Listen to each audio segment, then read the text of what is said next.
You are listening to TMI for the week of February 19th, 2018. On the show today, Kevin Kamps of Beyond Nuclear. Kevin Kamps has served as Radioactive Waste Specialist at Beyond Nuclear since 2007.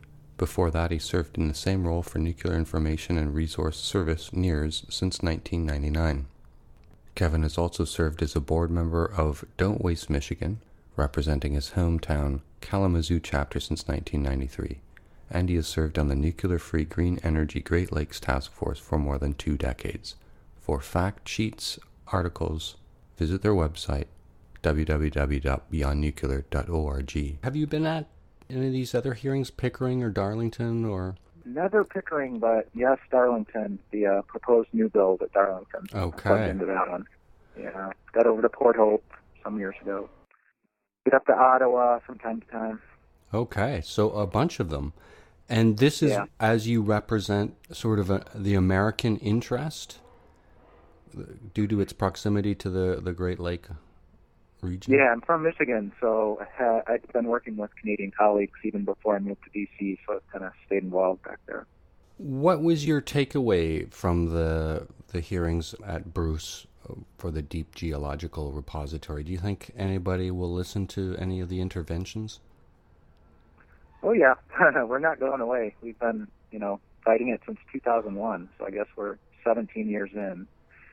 And yeah, they'd like us to go away, but we're not going to go away. So we now have, a bipartisan, bicameral U.S. congressional movement against the dump. So, that's a pretty big accomplishment. That's only been the case for a few years now.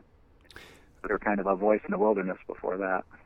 There was attempts by the OPP to contact people who were scheduled to intervene, including, I think, a senator and a congressman and other presenters. Obviously that looks like, the province owns the reactors and they send their provincial police out to harass what's always been very, very well-reasoned arguments presented. And I remember that, yeah. Did they contact you at all before the hearings? No, but, along the same lines, interacting with the Canadian Nuclear Safety Commission has often been unpleasant. I'll put it this way, The president, Michael Binder, can be downright rude sometimes. So unless you have, thick skin, it can be very intimidating, and nobody should be treated that way, let alone, concerned citizens. So I was willing to go to battle with him, but, nobody should be treated that way in a public forum. But if he doesn't like what you're saying, he'll cut you off. Yeah. And if the panel doesn't like, I get the idea that as soon as they know that you're anti-nuclear, they're not really going to ask very many follow-up questions. You won't be engaged. They just sort of get rid of you as quickly as they can. Yeah, it's a bad setup because, they got the Canadian Nuclear Safety Commission staff sitting there, and then they have the applicant sitting there from OPG or whoever, and it turns into this pro-nuclear love fest. So you say your piece, and then they ignore you and ask questions of their own staff ad nauseum to rebut what you said, and they don't give you an opportunity to rebut them. And unless you're really forceful, I finally caught on to their scam and interrupted them to demand equal time to defend my position. They'll let you sit there, They don't explain that you have another bite at the apple. So after being treated that way enough times, I finally just started to take off the gloves too, because that's how they behave. So another little trick is that they are essentially the last word when it comes to radiological science. So they're the regulator. They'd like you to think, yeah. So the waste dumps, I always find it interesting how any time anyone else attempts waste storage, it becomes the world standard example. And so an example would be WIP, which didn't prove to be exactly the... I heard recently they may be looking into yucca again. Yeah, yucca, as we speak, the Trump administration has requested over $100 million to not only revive the Yucca Mountain licensing proceeding, but also proposed interim storage sites in Texas and New Mexico. So what the Obama administration canceled in 2010, the Trump administration is trying to revive in Nevada. And what led to it being canceled under the Obama administration? Well, it is an unsuitable site, scientifically speaking. It's an earthquake zone. It's a volcanic zone. It's saturated with water underground, and so if waste is ever buried there, if highly radioactive, irradiated nuclear fuel is ever disposed of there, it will leak massively into the environment, into the water, which then surfaces as springs in Death Valley, California, which is home to the Shoshone Indian Band, but also to the atmosphere in the form of carbon-14 gas, which is perhaps the most biologically harmful of the radioactive poisons, carbon-14. So that would blow downwind and kill people. So there are scientific reasons for the cancellation of Yucca, but there were, at the same time, political reasons, which are often, in this case, based on the scientific unsuitability. But Harry Reid from Nevada was the long-serving U.S. senator from there, a Democrat, and he advanced to become Senate Democratic leader in the U.S., which the nuclear industry never saw coming, because Las Vegas continued to grow bigger and bigger in population and political power, and they didn't want the dump coming through Nevada, all the transports. So Reid, supported Obama in his campaign for president. So when Obama won, he did take Reid's concern seriously. And so you've got the scientific unsuitability, you've got the widespread political opposition in Nevada. It is not consenting to becoming the nation's dump site. And there's other issues, too. It's Western Shoshone Indian land. I mentioned the Timbisha who live downstream. But the entire area of Nevada and parts of other states nearby, like Idaho and California and Utah, are Western Shoshone Indian land by the Treaty of Ruby Valley of 1863. So it's an environmental justice issue. It's even a legal issue because treaties are the highest law of the land, equal in stature to the U.S. Constitution. And the Western Shoshone have said no, they don't want it. And as with most other treaties, if not all, the U.S. federal government ignores them when it chooses to, which is quite often. And that's what they're doing in Nevada. They did so to open the Nevada nuclear weapons test site in 1951, where many hundreds of nuclear weapons were exploded, both at the surface and underground, and that was in violation of that treaty. Are there public hearings? I guess when I asked you what led to it being shut down, I was sort of in a backward way wondering, was it public interaction? Are there hearings? Or what, as you kind of suggested, it was really just the matter of thank you between two politicians? Or did the public make a difference in opposing that? Yeah, the public has been very active in opposition to the Yucca dump for a generation. So there was a bill passed in 1987 that is most commonly referred to as the Screw Nevada Bill of 1987. It's the law that singled out Yucca Mountain in Nevada as the only site to be further studied for this purpose of disposing of high-level radioactive waste. So since 1987, there have been over 1,000 environmental groups that have taken active opposition to the dump. It's been 30 plus years now. So this has taken many forms.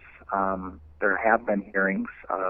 Just in my own experience in the late 90s, early 2000s, there were nationwide draft environmental impact statement hearings on Yucca Mountain. And one of the issues across the country that raised the most ire because it's affecting people directly, aside from all those issues I mentioned in Nevada itself, there's the transportation by road, by rail, by waterway through most states in the U.S. to get the irradiated nuclear fuel out there in the first place. And that's where the risks are brought very close to, tens of millions of Americans in their own home communities. And that's what people spoke out about. And the number of comments back then were something on the order of 15,000 that were registered, and they were the vast majority were opposed to the Yucca dump for all these reasons. Often there's benefit economically that host payments or, I guess, increased economic activity, and often just installations of so almost any kind are selected almost like the most desperate areas, the areas that need the economic stimulation the most. I mean, why would you want a nuclear waste dump in your own state other than if there was some real need for it economically, I guess? So the ones who are for it, they're either hoping for jobs or some kind of economic benefit, I guess. Yeah, this, is often the case. There are towns and areas that are addicted to nuclear money. And so you already mentioned the Bruce Nuclear Generating Station in Kincardine, Ontario, an old atomic reactor, one of the biggest in the world, by reactor number, the biggest in the world, because there are 9 reactors there altogether. The Douglas Point prototype was shut down a long time ago, but you've got 8 operable CANDUs at Bruce on the Lake Huron shoreline. So that community has been addicted to that nuclear money for a long time. That's what they see as their bread and butter. The local municipalities, the elected leaders are often bought off. There's the tax revenues, there's the jobs. So there's that. And those are sometimes referred to as nuclear oases. I learned that term when I was engaged at the Port Hope proceedings on renewing the license for the Uranium Processing Center of Cameco up there in Port Hope, another company town when it comes to nuclear. And the oasis part refers to the fact that the industry is really shrinking in some major ways. And that's a good thing. It's going away in some real significant ways, but there are these towns where it's still happening. So at Yucca, I mentioned the nuclear weapons testing that began in 1951. And so that county out there that hosts Yucca Mountain and the Nevada Nuclear Weapons Test Site is called Nye County, N-Y-E. And so there is some support in Nevada for the Yucca Mountain dump. Nye County is among that support. They are blinded by dollar signs. Their economy is largely dependent on nuclear activities, although, nuclear weapons testing has really been dialed down in a big way. They don't do full-scale tests. Not since September of 1992 have they done a full-scale test out there, but they've continued to do what are called subcritical tests. That's plutonium and conventional explosives, and they plug the data into supercomputers and continue to advance U.S. nuclear weapons designs that way. They don't need the full-scale tests, although now that Trump's in office, even before he took the oath of office, there were rumors that he might want to start testing again, and those rumors got really loud just recently because his administration published the Nuclear Posture Review on nuclear weapons policy. And there's talk, there's a loud rumor of advancing the test site to be ready to go within 6 months. I think that's an acceleration over a 2-year preparatory period that existed previously. Wow. And so just today I saw a headline that the governor of Nevada confirmed with the Trump administration that that's not the case, that there's not efforts to renew testing, but, it sure sounds like it. And so Nye County hosting that for many decades on end, unfortunately got used to it, and that opened them up to being a dump site too. It's just a really sick economy in more ways than one. I mean, psychologically, but also physically, people are paying the price out there for exposure to radioactivity. There was an announcement a while ago that Trump tends to rebuild the nuclear fleet, spending 1.3 or 4, it wasn't trillion. Yeah, 1.3. Yeah, it was trillion. Trillion. It's a $1.3 trillion plan over 30 years. Wow. And to be fair, Obama was talking along the same lines, incredibly enough. Obama came into office in 2009, giving a big speech in Prague, Czech Republic, saying we need to abolish nuclear weapons, and then unfortunately adding at the end of the speech, it won't happen in my lifetime. So that's real visionary. Yeah. And then at the end of his 8 years, he's taking part in a $1 trillion renovation, modernization of the U.S. nuclear weapons arsenal. And Trump just picked up the momentum, added to it, and, it's new weapons systems. It's very provocative. If he's going ahead with that, then it's guaranteed they'll be doing testing of the new designs. Well, they, with their supercomputers, they really can advance nuclear weapons designs without doing full-scale tests, but they would like to. And incredibly, there was just a major Time magazine article about nuclear gambling, playing on the Las Vegas metaphor, but where a Trump administration official said that nuclear testing would be valuable for political reasons. And what they meant by that was to tell North Korea where to get off, to tell Russia and China where to get off. And, that was a part of the nuclear weapons testing in the past, was all these nuclear weapons powers kind of thumping their chest at their enemies overseas. They did advance weapons design scientifically, technically, but it was also just a show of force. And that's kind of what the Trump administration is playing around with these days, too. It reminds of this talk of a military parade. It's the same kind of posturing. Yeah, yep, it's all part and parcel, and, it's kind of in keeping with what Trump's been saying all along, the infamous things he said that have come out, like, if we have nuclear weapons, why can't we use them? Let it be an arms race. So it's a scary time, especially the North Korea situation, but that's not the only one. I've asked a couple guests to speculate. So if they are going to replace the nuclear fleet of weapons, would they be using new materials in those warheads, recycling old ones, or using some of the plutonium they've been separating? That's a good question. I'm not sure I know all the devilish details. No, it's speculation, obviously, but what do you think? Well, no, there are colleagues across the country, like Nuclear Watch New Mexico, which is the watchdog on Los Alamos, who could answer that question. I just can't keep up with all the developments. But Los Alamos has been targeted, even during the Obama years again, but now even more so under Trump, to produce new pits, new plutonium pits for nuclear weapons. Oak Ridge, Tennessee is being targeted for a uranium production facility. That'd be the uranium components of nuclear weapons. So yes, the thing is, they have tremendous stockpiles of highly enriched uranium for weapons purposes, of plutonium for weapons purposes, but I wouldn't put it past them to try to get the gravy train rolling again to produce even more of this material, even though there's mountains of it in excess right now. Because however they can make money, however they can expand their infrastructure, they will do so. It doesn't have to make sense. It doesn't even have to be necessary.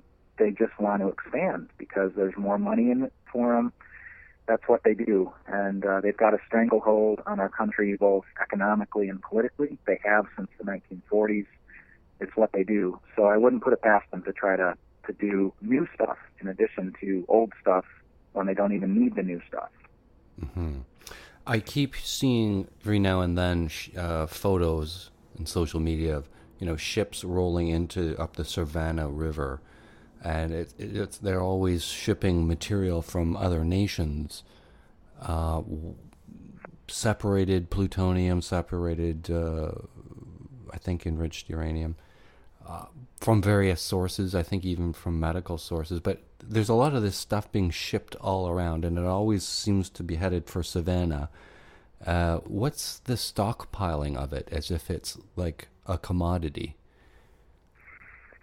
Yeah, they actually, there's another Canadian connection here. We've been fighting for 5 years now, a program that is now underway, unfortunately, to truck liquid, highly radioactive material from Chalk River, Ontario to Savannah River sites. So that's by truck on the highways. And when we called it high-level radioactive liquid waste, we were chastised by the U.S. Department of Energy, even by the Canadian Nuclear Safety Commission, I believe, and also by a U.S. federal judge, that we didn't know what we were talking about. We were using the wrong terminology. So when you said commodity, that's their attitude towards it. It's not a waste. It's a commodity. There's money to be made. There's uses to be had with it. What's really significant, as pointed out by Dr. Gordon Edwards of Canadian Coalition for Nuclear Responsibility in Montreal, is that this shipping of highly radioactive liquid material, if you want to call it that, like the nuclear industry does, is unprecedented in North American history. This is very high-risk activity. They're using jerry-rigged containers that were designed for solid irradiated nuclear fuel. What they've done is they've created these inner jars of stainless steel that actually screw shut to hold the liquid, highly radioactive material, waste, that they're going to further reprocess at Savannah River site. And the motivation for it is pretty bad. It is Canadian payment of $60 million to the U.S. Department of Energy, and the keeping on life support of the last remaining reprocessing facility in the United States in the Department of Energy complex. It's called H Canyon at Savannah River site. And as you indicated in your question, the Savannah River site, which is another one of these nuclear oases with nuclear commerce boosters trying to find money from all over the world, they're looking for niche markets in highly radioactive materials or wastes.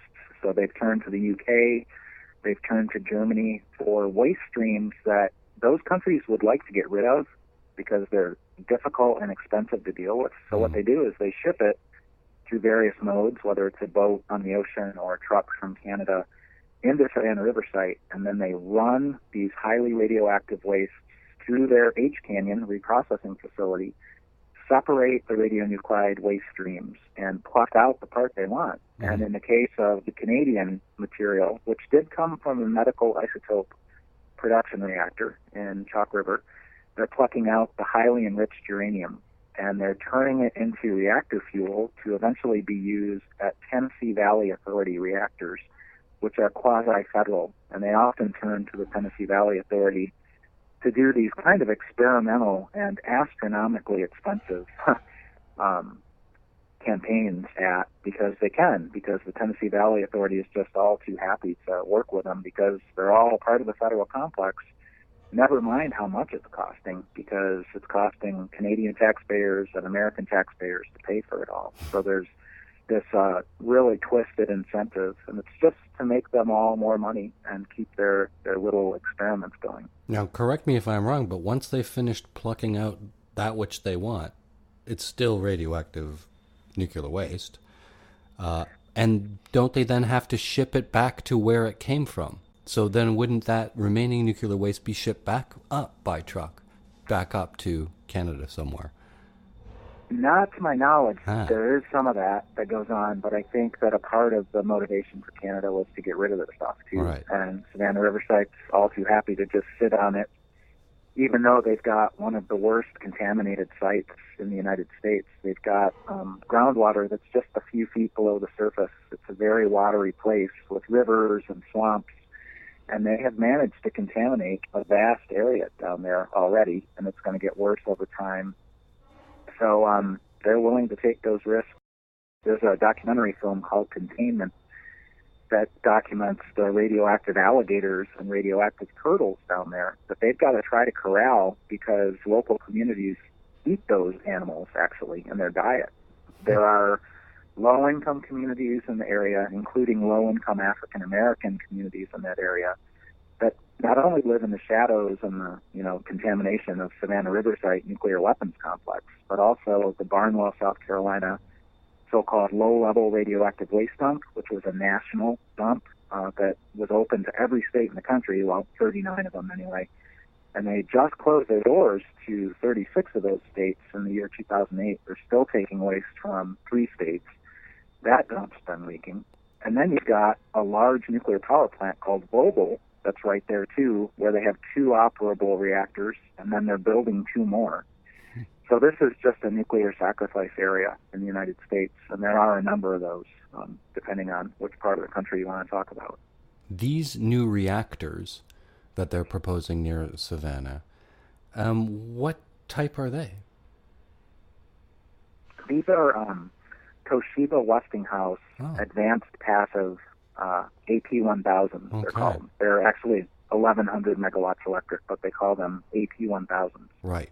Okay, I thought it was basically curtains for the AP1000 under Westinghouse. It is. Westinghouse went bankrupt a year ago now, trying to build not only these 2 reactors at Vogtle, but 2 identical reactors not too far away at Summer Nuclear Power Plant in South Carolina. Yeah. Summer Units 2 and 3 have been canceled, and there are actually criminal investigations underway at the state level and at the federal level on what happened there. And how did you spend $9 billion and there's nothing to show for it except for this less than half complete nuclear power plant that will never operate and can't be used for any other purpose now? And in Georgia, incredibly, despite what happened at Summer, South Carolina, where at least they had the wisdom to cut their losses, in Georgia they are going full steam ahead. And the real crime of it all is that there is no industry skin in the game, not one penny, because how it's being paid for is now $12 billion of federal taxpayer-backed nuclear loan guarantees and loans. And on the state side of the coin, all of the investment is coming from ratepayer surcharges on electric bills. It's called construction work in progress, which is illegal in most states. But in a small number of states like Georgia and South Carolina, they have charged ratepayers as like unwilling shareholders, unwilling investors in these projects who will get none of that profit themselves. They'll just pay the costs from now for decades to come. So essentially it's a monopoly if you're looking to buy power, and they're charging you beforehand, whether you want to or not, on your electric bill to build and invest in something that Wall Street won't invest in. No one in their right mind would invest in. And so it's captive ratepayers forced by a monopoly to invest in something that no one else would. Yeah, you've got it. And some radioactive icing on this uranium yellow cake down at Vogtle is that the former Obama Energy Secretary, Ernest Moniz, who is a nuclear engineer from Massachusetts Institute of Technology, has just joined the board of directors of Southern Nuclear Company, which is building Vogtle 3 and 4. And this revolving door between industry and government, this one's especially egregious because Ernest Moniz, as Energy Secretary back in 2014, awarded Southern Nuclear and its partners a nuclear loan guarantee at federal taxpayer expense and risk of $8.3 billion to build these 2 reactors. And now, I don't know for sure, I haven't been able to study it. I don't know that he's a remunerated board of director member. I would guess he might be. But he's now making decisions for the company on something that he was involved with as a so-called public servant. But this form of public service is serving the public up for dinner to the nuclear power industry, which he has now joined in full force. So it's really scandalous what's going on. So there are more than just 2 or 4 AP1000s in the planning. They're still going ahead with that design. What's funny, but it's not funny, is back 10 years ago now, there were some 36 proposed new reactors in the United States. The Bush-Cheney administration called it the nuclear renaissance in the United States. And the good news is that all but 2 of those proposed new reactors are either canceled or postponed or not happening, and only 2 are supposedly going forward, and that is Vogtle Units 3 and 4. And truth be told, they are going to collapse. They are going to collapse under their own weight, and just like in South Carolina, many billions of dollars of not only ratepayer money, but also taxpayer money is going to just evaporate. And the thing is, it doesn't just disappear, that money. It's actually been paid to someone. It's been paid to these companies. Westinghouse Nuclear was being paid for their services down there, but the payments weren't enough to prevent them from going bankrupt. So there are other companies, Southern Nuclear, who are making this money. They've taken over the construction. They've never built a nuclear plant themselves before, but they think they can do it. So they're just going to forge ahead without a contractor and try to do it themselves. So people are getting rich. People are making billions of dollars, but there will be no electricity provided by these reactors. Chances are. Just give it a few years at most. The 2 proposed new reactors at Darlington, which they decided not to go ahead with, I think AP1000 was one of the recommended reactor designs for there. Yeah, they were considering several different reactor designs. The French EPR, the European pressurized reactor, was under consideration, and so was an advanced CANDU, which I want to say was the final decision. They were going to go with the advanced CANDU. But fortunately, that whole new build was walked away from wisely. Yeah. So much for the nuclear renaissance. They're still trying in the U.S. with what they call small modular reactors, SMRs, which aren't that small. Some are 300 megawatts electric in size, which is as big as some of the oldest reactors that do operate in the U.S. So they're not that small, and they're throwing a lot of federal taxpayer research and development money at that, to the tune of sometimes hundreds of millions of dollars per year flowing out of the U.S. Department of Energy to subsidize the research. So they're still trying. They didn't get away with the giant reactors. Now they're trying so-called small ones. Even if that continues, then they have to make some kind of model, and then they have to make a commercial model, and I've called it a sandbox for suit dummies. But this money that gets flown around. And part of that's a psychological thing to get you to think that, there is safer, newer designs. And what's really incredible is some of these designs are many decades old. I mean, right. One of their so-called advanced new designs for a small modular reactor are plutonium breeder reactors, they used to be called. They are now called plutonium burner reactors. It's a question of whether you want to make more plutonium or whether you want to so-called burn the waste to get rid of it somehow. And, that design really goes back to 1950, when Detroit Edison and a coalition of corporations, including Dow Chemical and Monsanto in Michigan, tried to build one of these plutonium breeder reactors. And very tellingly, the original purpose for that was to make plutonium for the nuclear weapons arsenal, and even high-level radioactive waste for dirty bombs for the U.S. military. And they couldn't get away with it because Eisenhower gave his Atoms for Peace speech, where he said the military side of the coin would be kept separate, and the peaceful side of the coin would be for electricity purposes. And so all of a sudden they had to just go with the electricity production, and they managed to partially melt that prototype down in October 5th of 1966. We almost lost Detroit. The SL1? No, they were similar. This was called Fermi Unit 1, and it was in Michigan, where SL1, I believe, is in Idaho. And they happened not too far apart in time, either. I confuse my nuclear accidents sometimes. There's a long list. You'd be shocked. I mean, the first reactor meltdown in the world was Chalk River. Yeah. There was a reactor at Chalk River in 1952, and a very young naval lieutenant from the U.S. named Jimmy Carter was sent up there to help deal with the situation. And then he got sent to 3 Mile Island, Unit 2, as president to try to calm the country down. That was a very risky little trip he took, because there was still a debate within the Nuclear Regulatory Commission as to whether a hydrogen explosion was about to breach containment there. That debate had not been resolved when his helicopter landed up there. Wow. How did you get involved in all of this? I was born in 1969, so I kind of grew up in fear of nuclear war, for one thing, throughout growing up.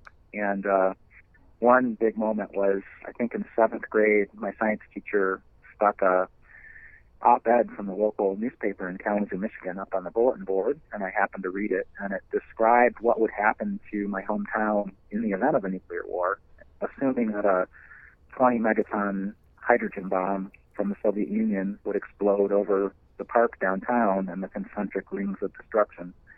So it made quite an impression. And when I was in college, I was learning about environmental catastrophes going on, and it just so happened that a peace march came through my college, and I dropped out of college and joined it. They were walking from New York City to Nevada to protest nuclear weapons testing. This was 1992, 500th anniversary of Columbus, a lot of Native American involvement. As I mentioned, Nevada is Western Shoshone land, so they were an inspiration for the walk and very involved in it.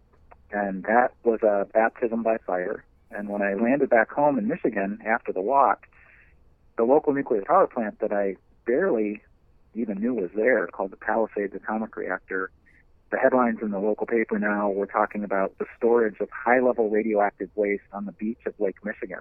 because the pool had run out of room. So they were going to park the overflow out on the beach, 150 yards from the water of Lake Michigan. So I kind of switched at that point from focus on nuclear weapons to a focus on nuclear power, and I've been doing that ever since.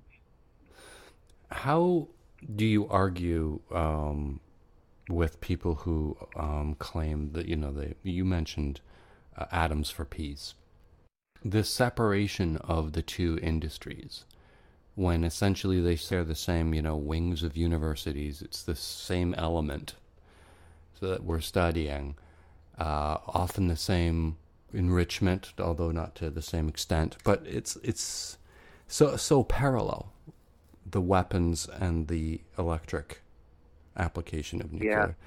Yeah. And then it gets even more complicated when we're taking material from former weapons-producing countries, and aren't we making mocks? And I mean, the line gets so blurred. And that goes back to the very beginning. There's a great book by Dr. Arjun Makhijani of Institute for Energy and Environmental Research that he published in 1999. It's called The Nuclear Power Deception. And it goes back to the very beginning of Atoms for Peace. And his thesis, which is, heavily documented in this book, is that they knew from the start that nuclear power was not too cheap to meter. It was going to be astronomically expensive. And they knew from the very start that it was not inherently safe. And what the implications are is that President Eisenhower, when he gave that speech at the United Nations in 1953, that this was a conscious propaganda campaign to try to win the hearts and minds of countries around the world by providing research reactors, for example, to Iran under the Shah, which they still have, and they're very thankful for. Thank you very much, United States, for this research reactor that's a part of our nuclear program in revolutionary Iran. So it was a smiley-faced facade, Atoms for Peace, that was a cover and a justification for a major expansion of all things nuclear, like uranium mining and uranium milling and uranium processing. So this was 1953 when he gave the speech. Where did all that uranium go? Since the first so-called civilian reactor that was built by Admiral Rickover and his nuclear Navy men in Shippingport, Pennsylvania, outside Pittsburgh, that wasn't until 1957. And then there were only a handful of reactors in the entire United States, prototypes, like you said, Dresden Unit 1 in Illinois or Fermi Unit 1 in Michigan. There were just a handful. So where was all that uranium going? Well, it was going into the nuclear arsenal is where it was going. So not until the 1970s were there a growing number of atomic reactors, and yes, then they did need a uranium supply. But that whole interim period of 15 or 20 years, that was the building of the U.S. nuclear weapons arsenal. And Canada did play a role with the uranium supply in that regard. So that was a crazy moment at Port Hope where this was 2012, I want to say, maybe it was even 2011, where President Binder of Canadian Nuclear Safety Commission tried to deny a note was passed to him when I brought up this history of Canada providing uranium to the U.S. nuclear weapons arsenal. Far back enough in history. I mean, it ended at a certain point.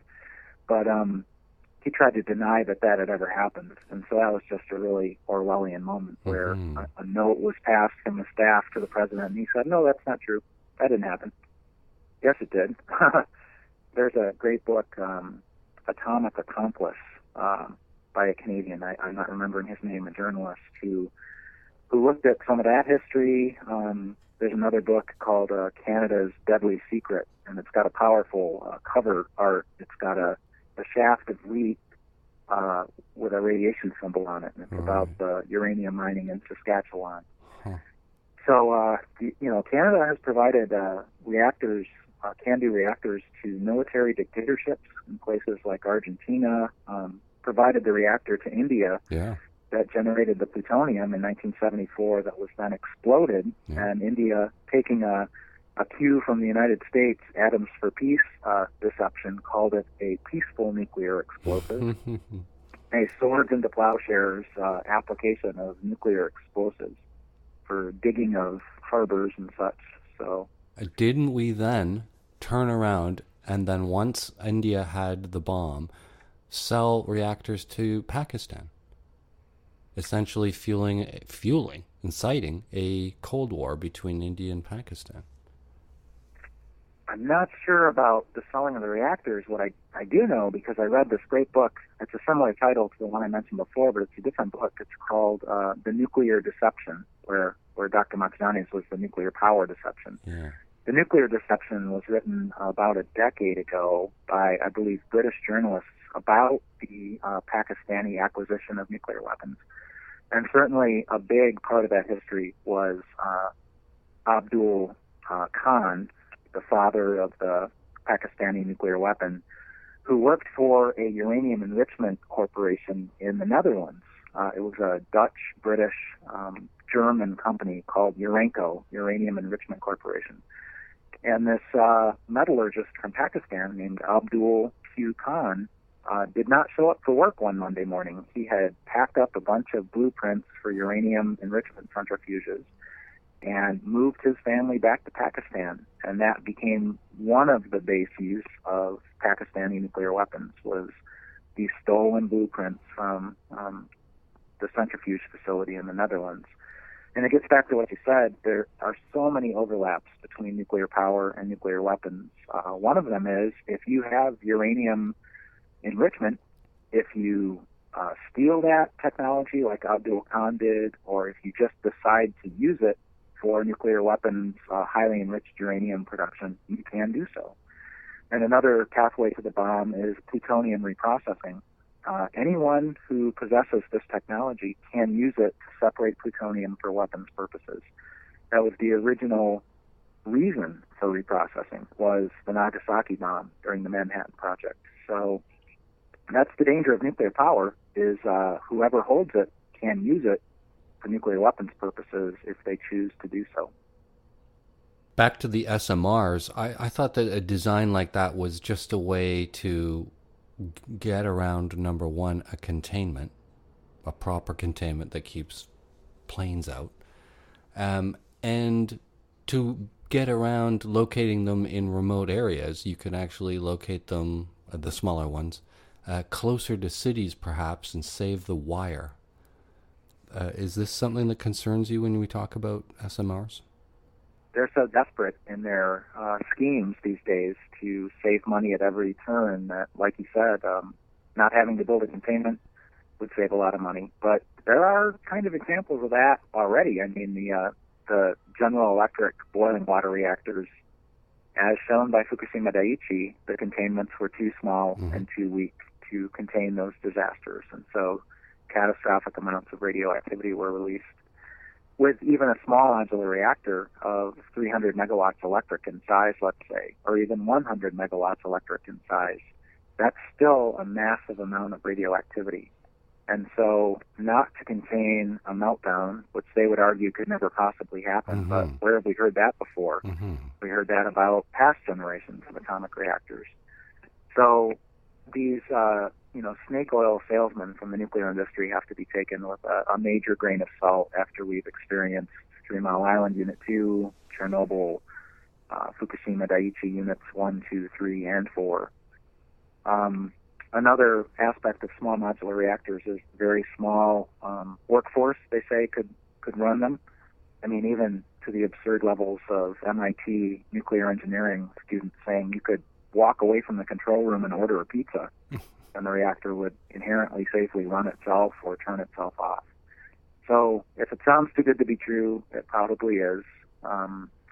So we have to kind of watch them at every turn. An objection I've heard of them is that, considering that waste ends up staying on site, and then there's kind of a lock-in effect. You build one, and then 15 years later, you build another one, and next thing you know, forever, it's now a nuclear site, and that these sites have large land footprints.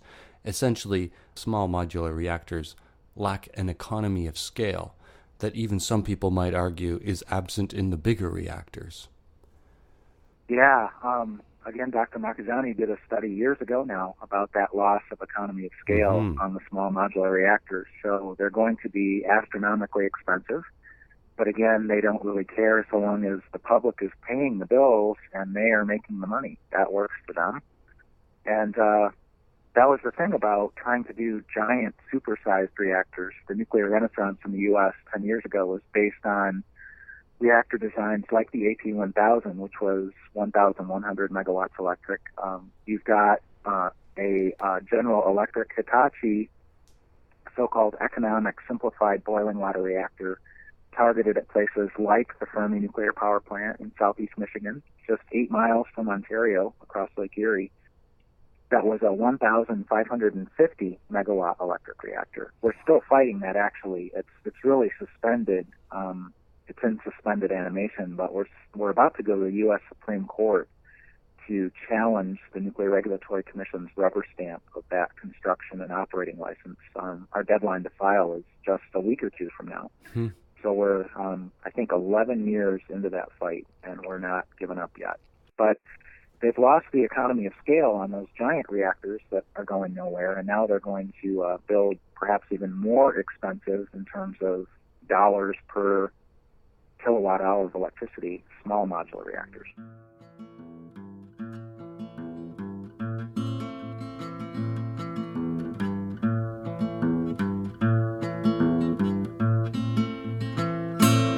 Find us on Twitter at @ThatArcher, our podcast page, tmi.twxnet.com.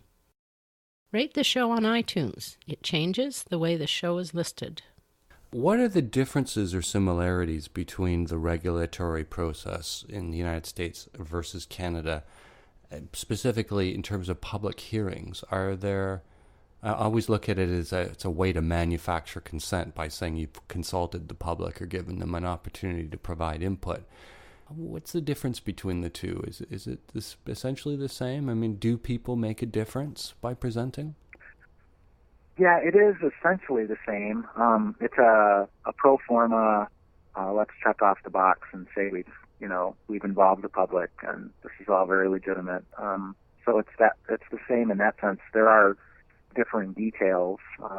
Like I said at the beginning of our conversation, I had to kind of catch up to the Canadian processes where I don't need to sit silent as they rebut all my arguments and are not giving me the chance to respond. And so I just kind of forced my way into responding. So there was something peculiar about those particular hearings. The joint review panel seemed to have slightly different rules. I noticed that people who, once they had intervened, there was an opportunity for them to make comment on other people's answers that they were getting from the commission. Yeah, it's been, what's really interesting about the Canadian processes, and, the Deep Geologic Repository is a good example of this, is it seems to be make the road as you go.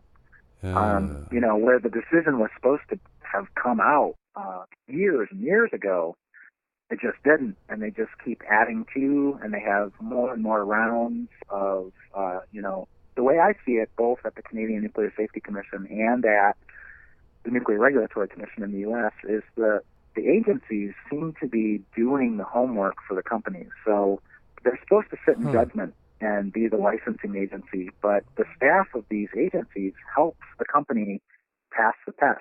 So they didn't do a good enough job, and here's the places where you didn't answer the questions right. So here's the correct answer.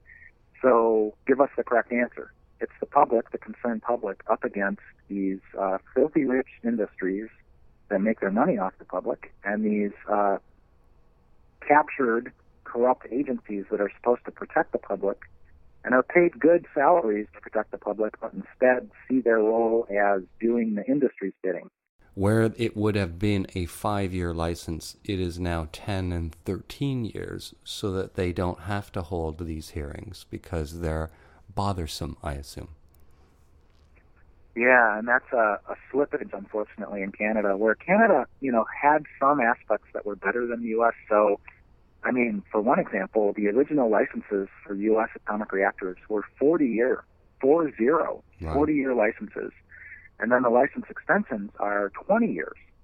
So, speak now or forever hold your peace for many decades to come. At least in Canada, it used to be, like you said, much more frequent, but now that's slipping, and they're making it much longer license extensions in Canada.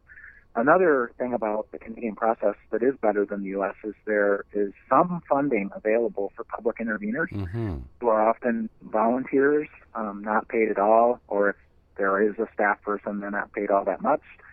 So the resource differential is huge, of course, as I mentioned. But in Canada, there's at least some funding.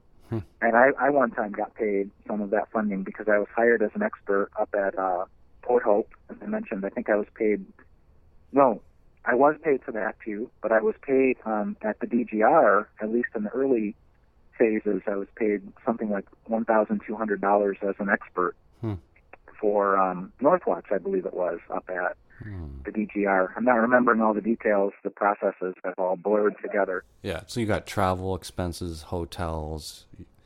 It was very little money. Yeah. And like I said earlier, we are now 17 years into the fight against the DGR. So a payment. Oh, it was Great Lakes United, who I was working for as an expert at the DGR proceeding, where I was paid $1,200. We are 17 years into that fight. So if you divide it up, that's less than $100 a year so far. So, yeah. But down here in the U.S., there's no public funding whatsoever. Out at Yucca, for example, the state of Nevada has gotten funding, but it's very little. So what you've got is the state of Nevada against the federal government of the United States, and it's meager, but they've supplemented it with state resources, and Nevada has fought tooth and nail against that dump for over 30 years and really just stymied the U.S. government. I think that's going to continue as the U.S. government tries to revive that dump. Was a trick that I've noticed in the United States, and you'll have to correct me, but is it, I think it's called COLA? Is it some kind of combined build and operating license, and yet another way to get around more hearings? Exactly. Yeah. It used to be a generation ago that first they had to get a construction permit, and then they had to get an operating permit. And sometimes you could really trip them up at the operating permit stage because of their mistakes during construction. But about a decade ago, as part of this push for a nuclear renaissance and deregulation of the process, they combined the construction and operating license into one application. So that's what we faced at Fermi Unit 3 in Michigan, for example. They rubber stamped the whole kit and caboodle in one fell swoop. We fought them for many years on end, but and now we're going to the U.S. Supreme Court, so we're still fighting them. And they would have to come up with the money somehow, but they've got ideas. One is to charge ratepayers in Michigan, just like they're doing down in Georgia, on their electric bills. And another thing is there's still $10 billion of nuclear loan guarantees available, and they could go for that as well. So that'll be the next big fight if we lose at the U.S. Supreme Court, is to try to stop the money flow. That license that they're going for, how long would that span for? I think it's a 40-year. I'd have to check. They could have, just like we've been saying, like they could have made it even a 60-year initial license. I'm not sure. I think it's 40. And I should mention that with these license extensions, they're not satisfied with just one 20-year extension. So that's 60 years of operations. They're going for 80 or 100 years of operations. There is one reactor in the U.S., two reactors, I think, at Surrey, Virginia, the first to seek permission for 80 years of operations. Wow. So that would be 2 license extensions. And do your reactors require refurbs the way Canadians do? They seem to have to be rebuilt. They do, but maybe not as dramatically as Canadian reactors have to undergo. They essentially have to rebuild much of the reactor in Canada. But they do require things in the U.S., pressurized water reactors, like replacement of the steam generators, replacement of the reactor lids because they wear out. And those steam generator replacements at San Onofre in California went very badly. The replacement generators, which cost hundreds of millions of dollars each, were defective. They tried to squeeze more electricity out of the reactors by packing the replacement steam generators with more steam generator tubes, and they decreased the structural integrity, and there was excessive wear in these brand new steam generators, and they had to shut the whole plant down permanently in June of 2013. So Fortunately, you asked about public pressure, and that was a real example of public pressure making all the difference, because the Nuclear Regulatory Commission was going to allow the company to operate with these faulty and degraded steam generators at something like 70% power level, 70, which would have been very risky in terms of risk of a meltdown. And the public just said no, and it didn't happen. Now, you will have to correct me. So I thought that Mitsubishi went ahead and essentially redesigned those steam generators to be tighter packed. They essentially redesigned it. And as I understand it, if you redesign a fundamental component like that, that calls for another set of hearings. And it was suggested that, it's very possible that an expert might have testified there and pointed out the flaw in redesigning these steam generators, but the NRC didn't consider that a redesign and went ahead with it, and then of course it didn't work out very well. Is that accurate? Yeah, you got it. Yeah. It's one of countless scandals down here in the U.S. with the Nuclear Regulatory Commission and the industry in cahoots. I mean, the industry lobbyists crawl over the NRC headquarters on a daily basis, like parasites, and they get the NRC to do their bidding. And in this particular case, it was called, what you just described is called 10 CFR 50.59. That's Title 10 of the Code of Federal Regulations, Part 50.59. It's called like-for-like replacement. And the argument is, if it's like-for-like, if there's no design change or very minimal design change, we can just do it, and we don't even need permission from the Nuclear Regulatory Commission. Certainly not a formal hearing with public intervention rights. And that's what they did at San Onofre. And they've done it at any number of U.S. nuclear power plants. They did it, again, speaking of Lake Erie, right across from Ontario. You've got the Davis-Besse atomic reactor just east of Toledo, Ohio, where they did an almost simultaneous to San Onofre. They did another one of these 50-59 like-for-like replacements of steam generators.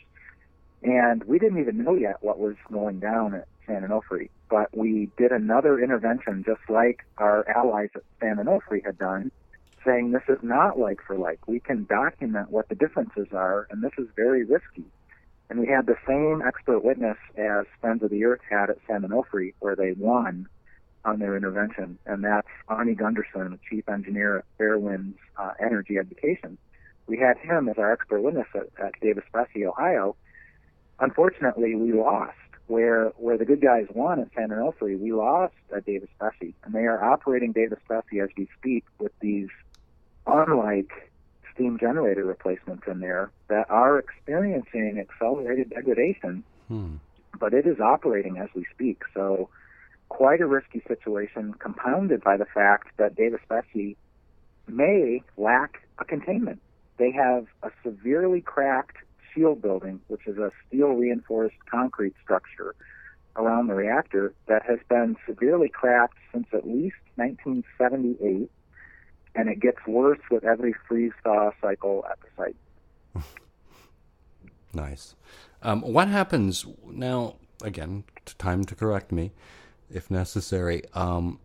Every now and then, do they check the tubes in these steam generators and find a couple that leak and then just plug them? Is that, am I making stuff up? Yeah, they do.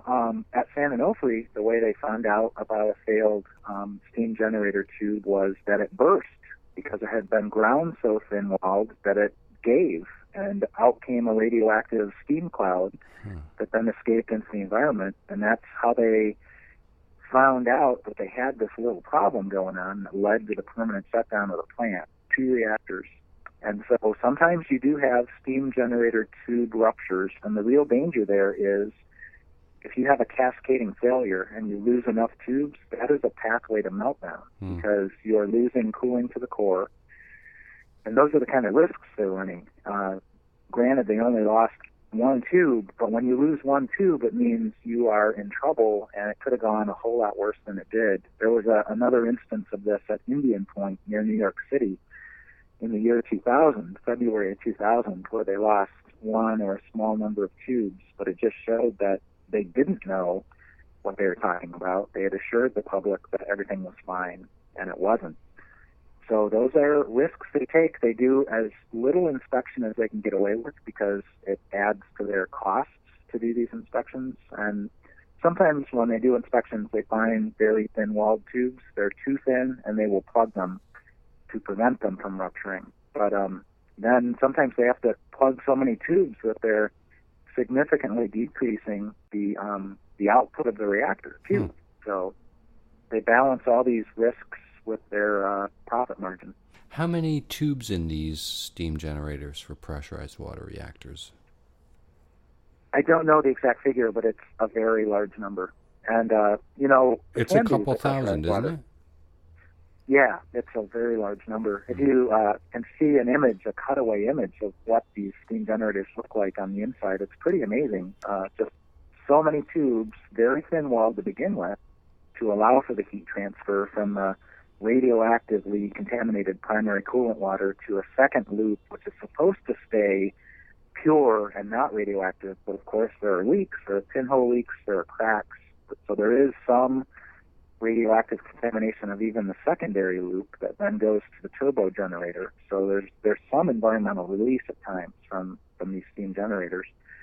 You've got that on the Canada side, and when I mentioned that I get up to Ottawa from time to time, one of those times was September of 2010, when our binational, and even beyond that, because Native American First Nations were engaged too, our multinational environmental coalition stopped the shipment by boat of radioactive steam generators from Bruce Nuclear on the Great Lakes, on the Atlantic, to Europe for, incredibly enough, recycling of the metal into consumer products, into the metal recycling stream. And that, in that case, that would have been an example of something you asked about earlier, the return of the tubes back to Canada for disposal as radioactive waste, because the tubes are too radioactive. Not even the industry dared recycle those into consumer products, because in those tubes, you've got many of the radioactive poisons that have leaked out of the core, including 5 isotopes of plutonium.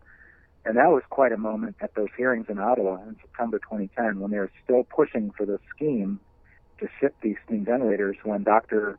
Gordon Edwards from Montreal pointed out that they had left off an isotope of plutonium that instantly doubled the radioactive content of these steam generators, where they were trying to downplay the radioactivity levels. He noticed that they had left an isotope of plutonium off. That's how sloppy the Canadian Nuclear Safety Commission and Bruce Nuclear, Ontario Power Generation can be at times in their analyses. I think there's a term for it that was mentioned maybe at the DGR Joint Review Panel. CRUD, Chalk River Unidentified Deposit. Yeah. I think that's what's on the inside of those tubes. That's right. Yep, yeah. That's a technical term, actually, CRUD. Fukushima. So there's the question of lessons learned. And in the United States, is it called the FLEX program, where you guys are supposed to be conforming with some new rules? How's that coming? Well, it's a Band-Aid response to Fukushima. The idea is to have more equipment accessible to respond to a severe situation, an accident or a natural disaster, or perhaps even a terrorist attack at a nuclear power plant, with pumps and generators to try to cool the reactor cores, to try to cool the high-level radioactive waste storage pools. Incredibly enough, there's only a small amount, if any, of these FLEX complementary equipment deployed to the nuclear power plants themselves. So yet again, to save money, the industry has set up only 2 central storage depots for this so-called FLEX equipment. One is in Memphis, Tennessee, and the other's out west because of the great distances we're talking about. And so if there's an eastern situation, the Memphis, Tennessee depot would be called upon to respond. And then out west, the western reactors would call on that one. What's really incredible is whether it would work, whether they could race by helicopter or by truck the equipment to the site in time to make a difference for the positive. That's a big question. The flex equipment that is deployed, what little there is deployed at nuclear power plants, is itself not stored in hardened structures. So an earthquake, for example, could take out the flex equipment just like it could take out the primary safety and cooling systems on the reactor core, for example. So they're just, like we said about checking boxes on public process in these licensing hearings, they're trying to convince the public that everything's covered, when in fact, when you start studying the devilish details, it's really not.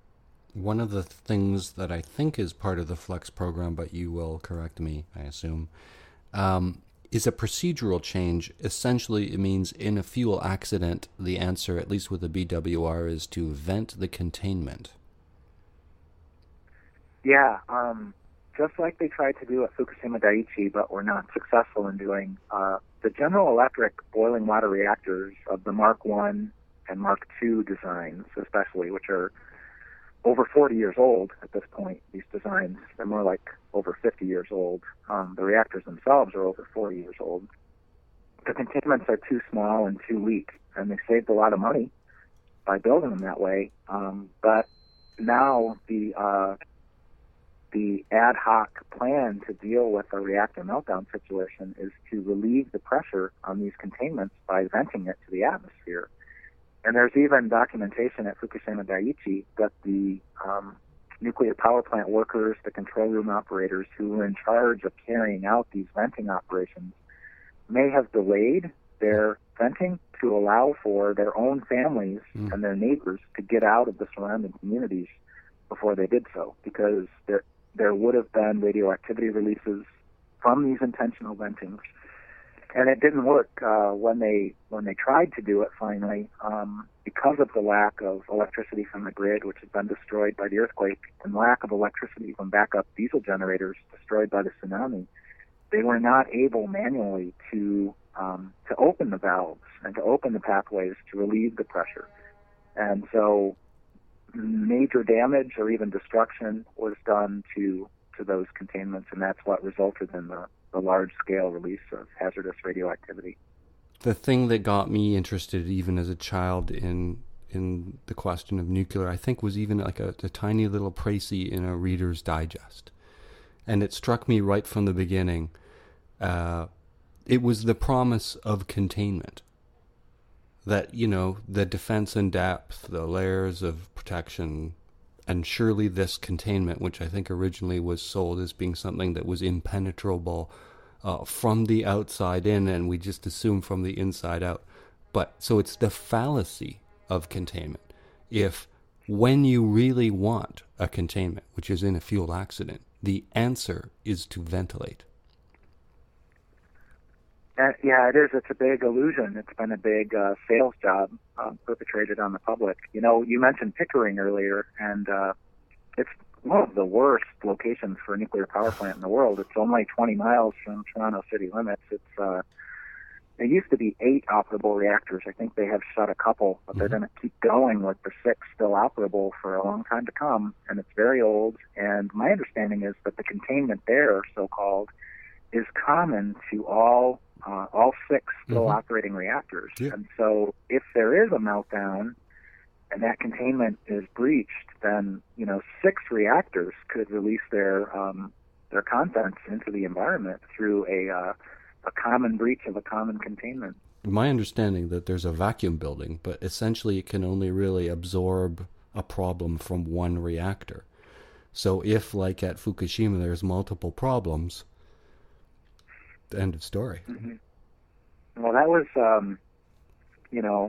the assumption of the nuclear power industry and all of its optimism was that you could never have more than a single reactor problem, even if you had multiple reactors on a site. Well, Fukushima Daiichi put that optimistic assumption to rest for all time, because you had 3 reactor meltdowns, and you almost had a pool fire at Unit 4, which the reactor was unloaded, actually, at the time. There was no fuel in the reactor at Unit 4, but an explosion, because of its common system shared with Unit 3, hydrogen flowed over from Unit 3 and blew up Unit 4. And that pool almost went up in flames at Unit 4. It had the most waste of any pool at Fukushima Daiichi. And the only reason it didn't catch fire was because of sheer luck. There was a transfer of water from the reactor cavity, which was fortunately filled with water. It might not have been at Unit 4. It flowed over to the pool area because of damage to a gate separating the two compartments. I've still not learned if that damage was earthquake damage or explosion damage, but it was sheer luck that it happened and that there was water in the reactor cavity, because a month into this disaster, that pool would have been on fire. Right. And it's not me saying this stuff. It's the prime minister who was serving at the time, Naoto Kan, who about a year later admitted that he had had a secret contingency plan in place, in the works, to evacuate 35 to 50 million people from Metro Tokyo and northeastern Japan if that pool had gone up in flames. It was the reason that the Japanese self-defense forces were trying to do helicopter water drops onto the Unit 4 pool, because they weren't sure that there was adequate water in there. So those pilots took huge risks, not only physical but radiological. They were dosed for flying that close to this, spewing volcano of a nuclear power plant. And it didn't work. They weren't able to get water in there. And it was because of that sheer luck that pool didn't develop in flames. But we live with those risks in North America. The pools are much more packed to the gills here than they even were at Fukushima Daiichi. That's Jimmy Carter's 1979 decision to have the waste sort of delayed on site. Wasn't the federal government to take possession of it? Well, it even goes further back than Carter. The original plan in the U.S. was to reprocess the commercial irradiated nuclear fuel. So a place like West Valley, New York, just upstream of Lakes Erie and Ontario, was supposed to take the waste, and did take some, but that only went on for about 6 years, from 1966 to 1972. So the reprocessing fell apart, thankfully, because reprocessing is so dirty, so expensive. There's a weapons proliferation risk. So after that happened, and because the U.S. Department of Energy has not opened a repository for deep geologic disposal in all these decades, the waste has simply piled up at the reactor sites, first in the indoor wet pool, and then those filled to absolute capacity. Several-fold more waste stored in there than was originally intended to be the design. And then with the overflow parking into dry cast storage. And this is happening now in Canada, too. I think the Canadian situation is becoming a bit better than the U.S. situation, at least like with Germany and Switzerland. The Canadian plan is to put the dry casks indoors so that they are not as easily attacked, for one thing, with weapon systems like anti-tank missiles. In the U.S., the dry casks are simply stored like bowling pins out in the open air in plain sight. At least you can get up and see if they're rusting. Yeah, we took a tour at Palisades in southwest Michigan, June of 2014. I guess they were trying to win us over or something. They let us in at close range to the dry casks, and I was shocked by how cracked the exterior concrete surface was. They had tried to epoxy the cracks, which made them all the more visible because streams of stain went down the side of the concrete. That's really concerning because that concrete is the radiation shielding for, massive dose rates of gamma coming out. And so I hope that those cracks are not straight line letting gamma come out, because that would be quite hazardous to people at close range, like inspectors or public tour groups like us. Yeah. They like to have their tours. The big sort of thing in Ontario, I don't know if they still do it, but, I was dragged when I was a student, a kid, to these nuclear power plants and told of all the great things about it. And I was a little bit precocious, so I kind of asked, what about the nuclear waste? And, of course, we were 5 years away from a geological repository. And I asked, well, if these, reactors are so great, how come you can't run them forever? And, of course, he explained how they could only run them for 35 years because of the degradation of the concrete and the steel of the plant. And so here we are relicensing them now, just perpetually. You lie to a kid, you create a pissed-off adult. That reminds me of interaction with CNSC President Binder. I think it was license extension at Darlington proceeding. This is a couple years ago now, where I was making points about the risks of the pools for storing irradiated nuclear fuel. And he interrupted my presentation by asking me if I had ever toured a pool at a CANDU. So how could I possibly know what I was talking about? Right. I'd never been to one.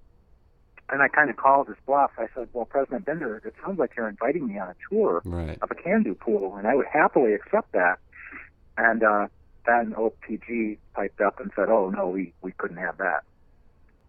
They used to do a lot more tours in the U.S., too, but the 9/11 attacks changed that to some extent. They're doing less tours with kids these days.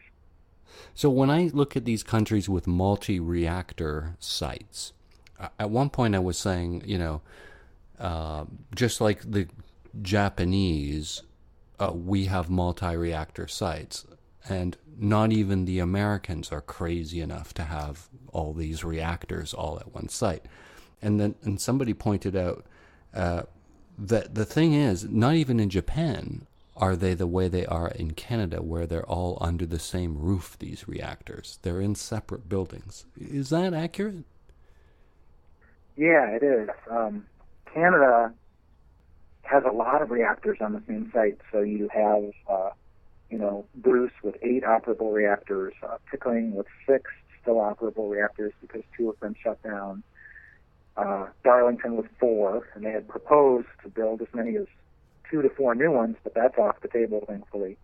You do have reactor sites in Europe that are that way, so I can think of one in Ukraine, for example, that has 5 reactors on one site called Zaporozhye, which is precariously close to the fighting between the pro-Russian population and the Ukrainian population.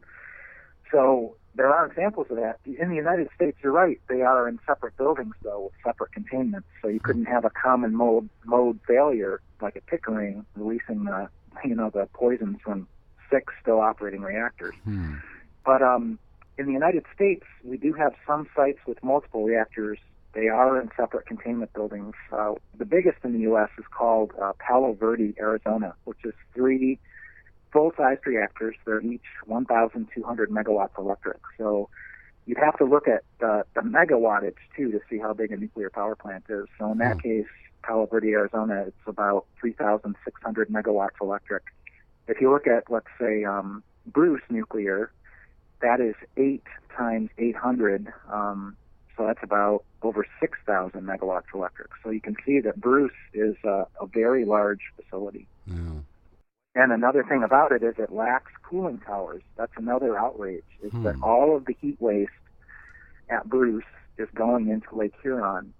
And just like with fossil fuel plants, the efficiency of nuclear power plants is only about 1/3 of the heat that's generated by splitting atoms is converted into electricity. So that means 2/3 of the heat is waste heat, and they are simply dumping that into Lake Huron, which is having untold ecological impacts on the lakes. And cooling towers redirect the waste heat towards the sky, essentially.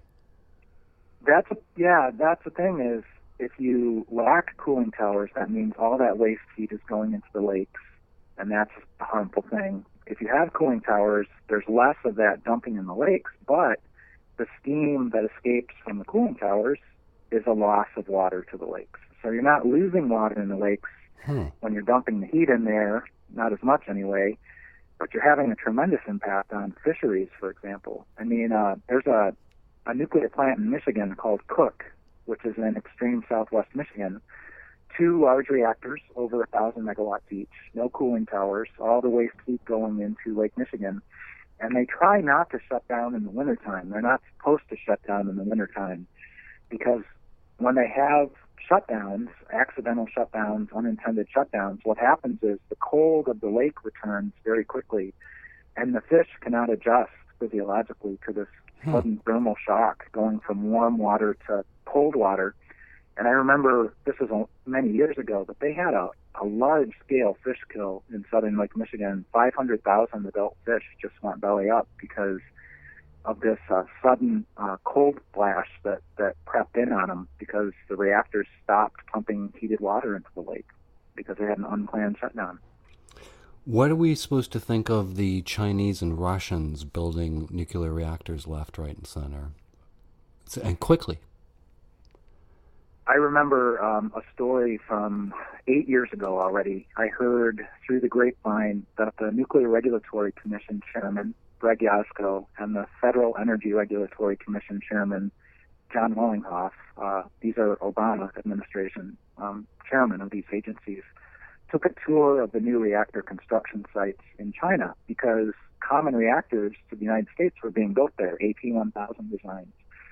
And they were shocked by what they saw because there was so little quality assurance, quality control, so little environmental regulation, safety regulation being applied.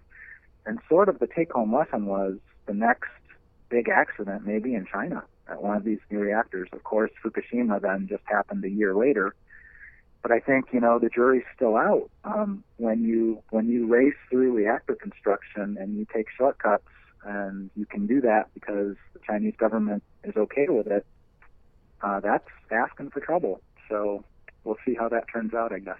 I'm going to guess there aren't public hearings where people are encouraged to come and voice their concerns.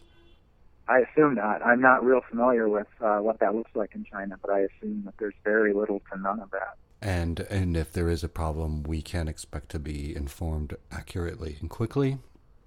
Well, that was the case with, Chernobyl. Chernobyl was underway for 3 days before a nuclear power plant in Sweden detected the radioactivity from Chernobyl. That's how the news broke to the world, because the Soviet Union was covering up the disaster for 3 solid days. And that's just the tip of the iceberg. I mean, the cover-up continues to this day, all these decades later. But the same can be said of 3 Mile Island Unit 2. I mean, the denial and the cover-up of what really happened at 3 Mile Island and the harm done to people continues to this day, and we're pushing 40 years in that particular case. Same can be said of Fukushima. So it's not just communist governments in the Soviet Union or in China. It's also Western so-called democracies like the United States and Japan that engage in these cover-ups. Did I hear that 3 Mile Island is scheduled to close? Yes. There's this tug of war going on. The atomic reactors and their companies are trying to secure public subsidies to keep going. And when they don't get them, they threaten to close, and they'll even give a date certain, and they try to use that as leverage to get those subsidies. So we've seen reactors like in upstate New York that said they were going to close on January 1st of 2017, and they did not, because they said to the governor, hey, you're going to lose all these jobs, all this tax revenue, give us billions of dollars in subsidies, and they got it, and so they canceled their shutdown. It felt like a few of those threats happened in almost a race before the last election, like as if it was their last chance to get their request for subsidies in. Yeah, that's true. The timing was that way. The nuclear industry is trying to get subsidies from state governments, from the federal government. It's quite remarkable how audacious and shameless they are. And sometimes they succeed, like in the case of New York State and Illinois. And in New York, it was 4 reactors that were saved by these subsidies at ratepayer expense. In Illinois, it was 3. As we speak, they're still trying to get massive subsidies out of the Federal Energy Regulatory Commission for both nuclear and coal. This is a Trump administration proposal that did not succeed, thankfully. But now that fight has moved down to regional transmission organizations like PJM, which is short for Pennsylvania, Jersey, Maryland, which actually stretches all the way to Illinois. It's the biggest electric grid in the United States. And now they're trying to orchestrate those bailouts at that level of the bureaucracy. So the fight goes on. And 3 Mile Island is a part of that. James A. Fitzpatrick, I think, there was talk it might close down, but I think I saw something about a small group is trying to breathe life into, get local investors. Or do you know anything about James A. Fitzpatrick? Actually, that is the example that I was thinking of. They had given a date certain for closing that plant of January 2017, and unfortunately, Democratic Governor Andrew Cuomo of New York agreed to a massive bailout of $7.6 billion to keep not only Fitzpatrick, but 3 other reactors on the Lake Ontario shoreline operating for, I believe, 12 years. These are some of the oldest reactors in the country, 9 Mile Point Unit 1, 9 Mile Point Unit 2, Ginna. And it's really just the main argument is to preserve, let's say, 1,000 jobs, maybe a bit more than that at these 4 reactors. Maybe it's a couple thousand jobs, but it's that huge risk. And what's really ironic is that Cuomo, to his credit, really insisted on the shutdown of the Indian Point reactors near New York City. And what's really kind of ironic about this is, Cuomo's point about Indian Point was if something goes wrong, what are people supposed to do? Swim to New Jersey?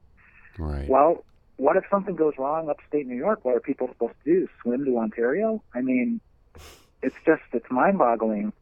It's a raw political decision. Okay, we're going to shut Indian Point, but in exchange for shutting Indian Point and protecting Manhattan, we're going to subsidize the reactors upstate for another 12 years, when if they weren't subsidized, they're losing so much money that they'd have to shut down, which would be a great thing for safety's sake.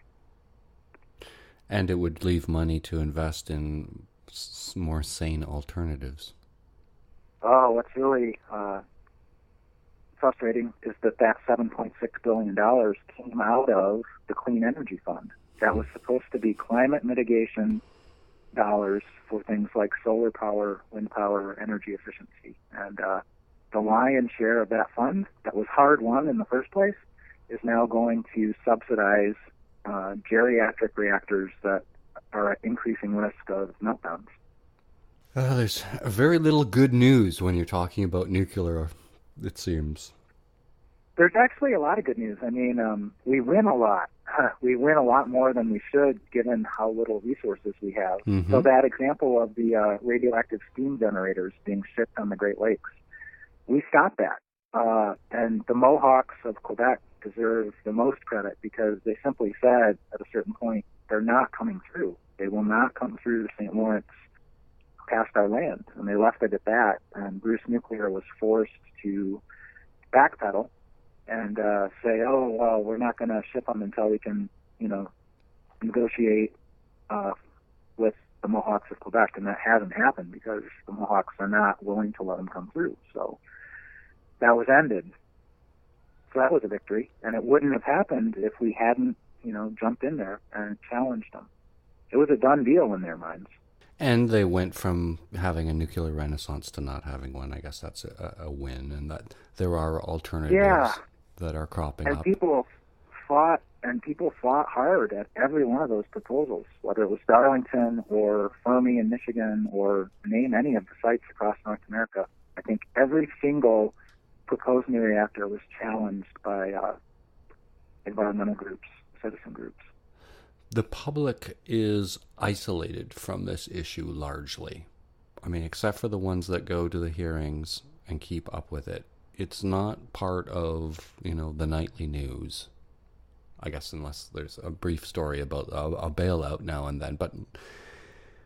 And then as soon as you try to get people to learn more, it's like it's out of their wheelhouse because they feel they're not qualified because they're not uranium scientists and they defer to science. And yet there's more to this than just science. There's history, there's track record, there's economics, there's proliferation, there's the morality of it, there's geopolitics, there's all these ways in which different disciplines can argue the question of nuclear. What do you want people to do?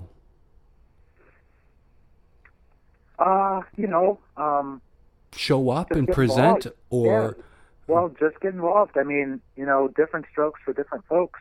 We need a broad movement, and everybody has strengths and interests and things they like to do and things they don't like to do, so we can use it all. I mean, if you like to interact with the public, then set up an information table on behalf of your local anti-nuclear group and have at it.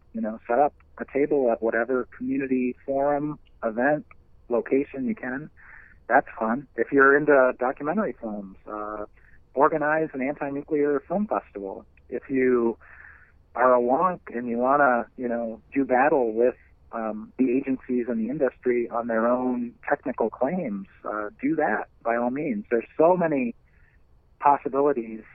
It's limitless, and just follow your interest and make the movement all the stronger by doing so.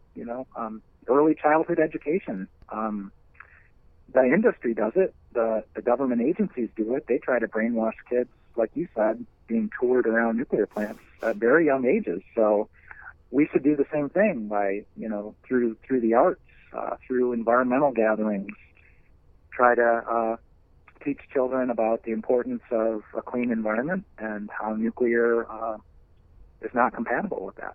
And maybe you drag your kids to some of these protests, which I'd been to a couple of them, very peaceful, polite. Sometimes they even let the proponent give their speeches, and I was at Darlington one in 1979, where it was quite pleasant in a park on the grass, the different speakers.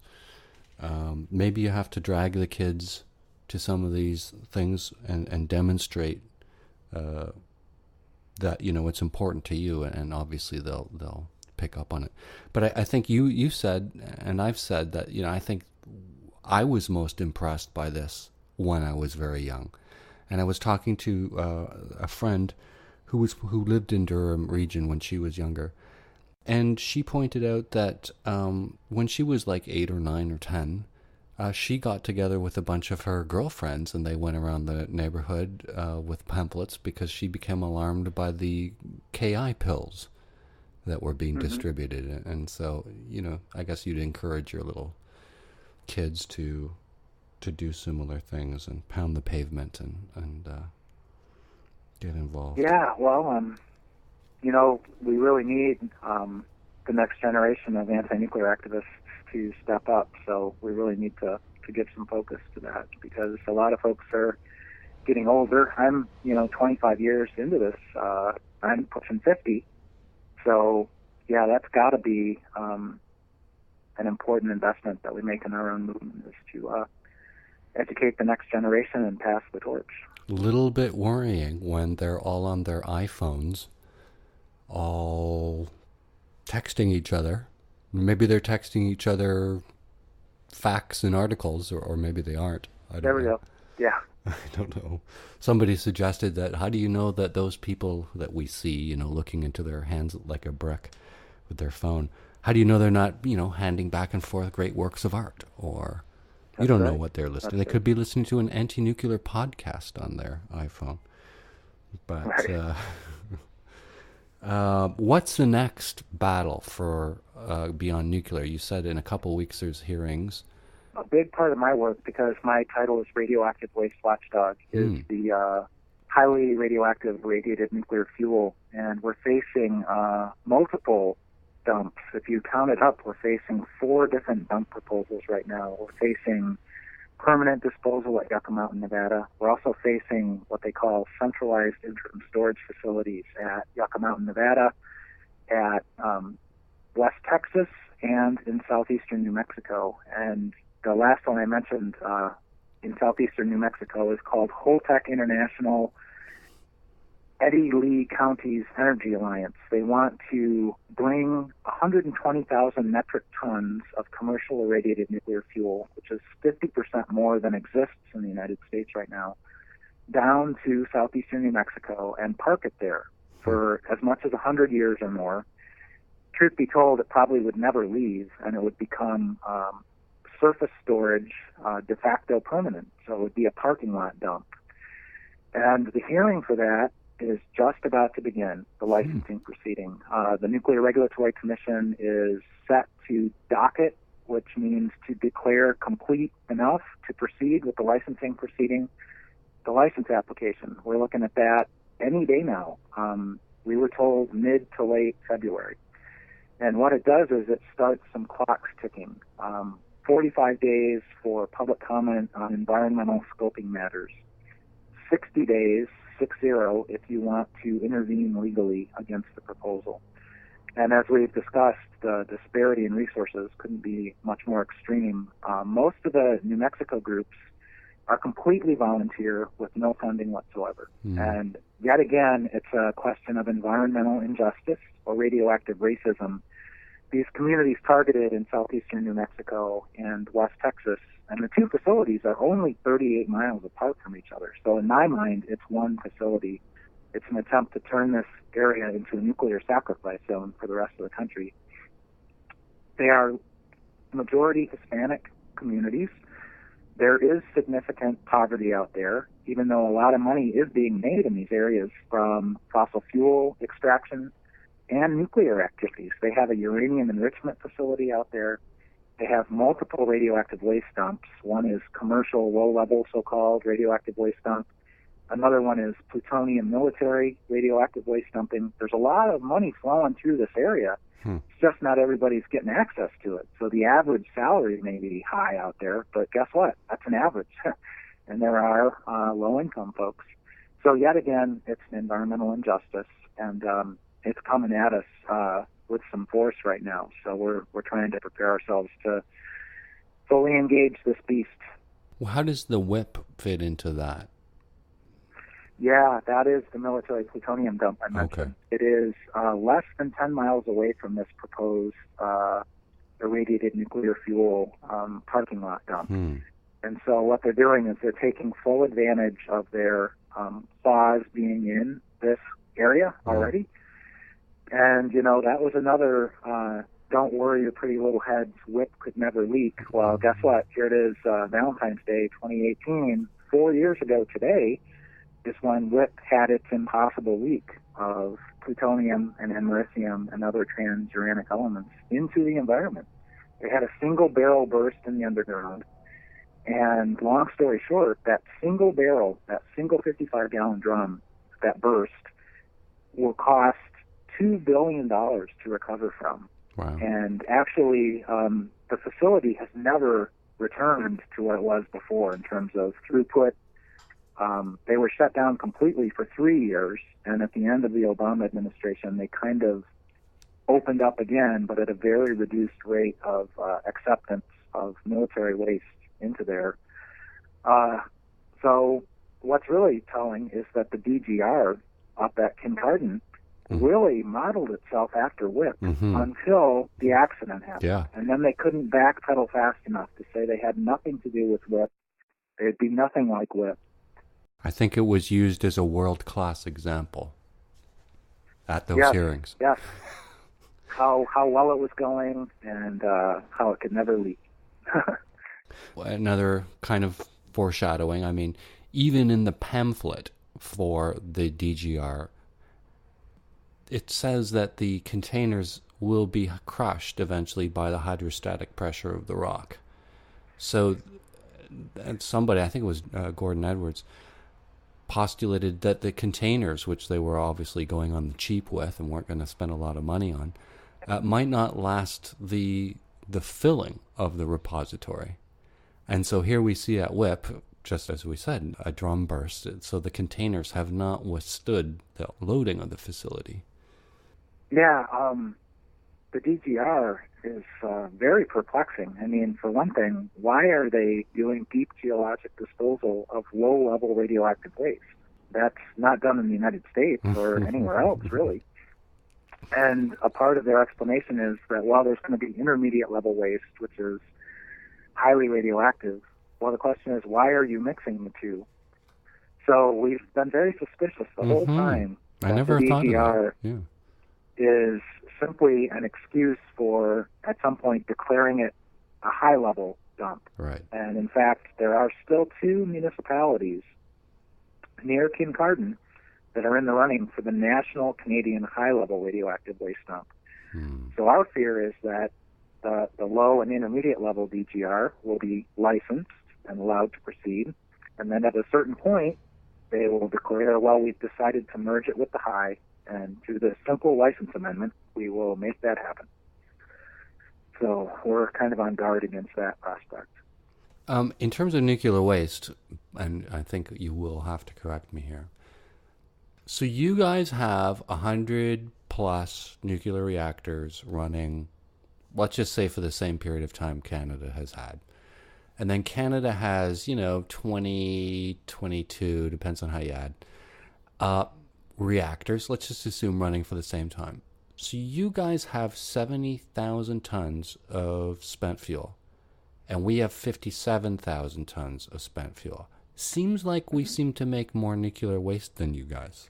Yeah, it's a downside of the CANDU design. So, an upside from the industry's perspective of the CANDU is it's not enriched uranium. Right. It's natural uranium that, yes, has been processed and fabricated into fuel, but it's not been enriched in uranium-235 content. It's natural levels.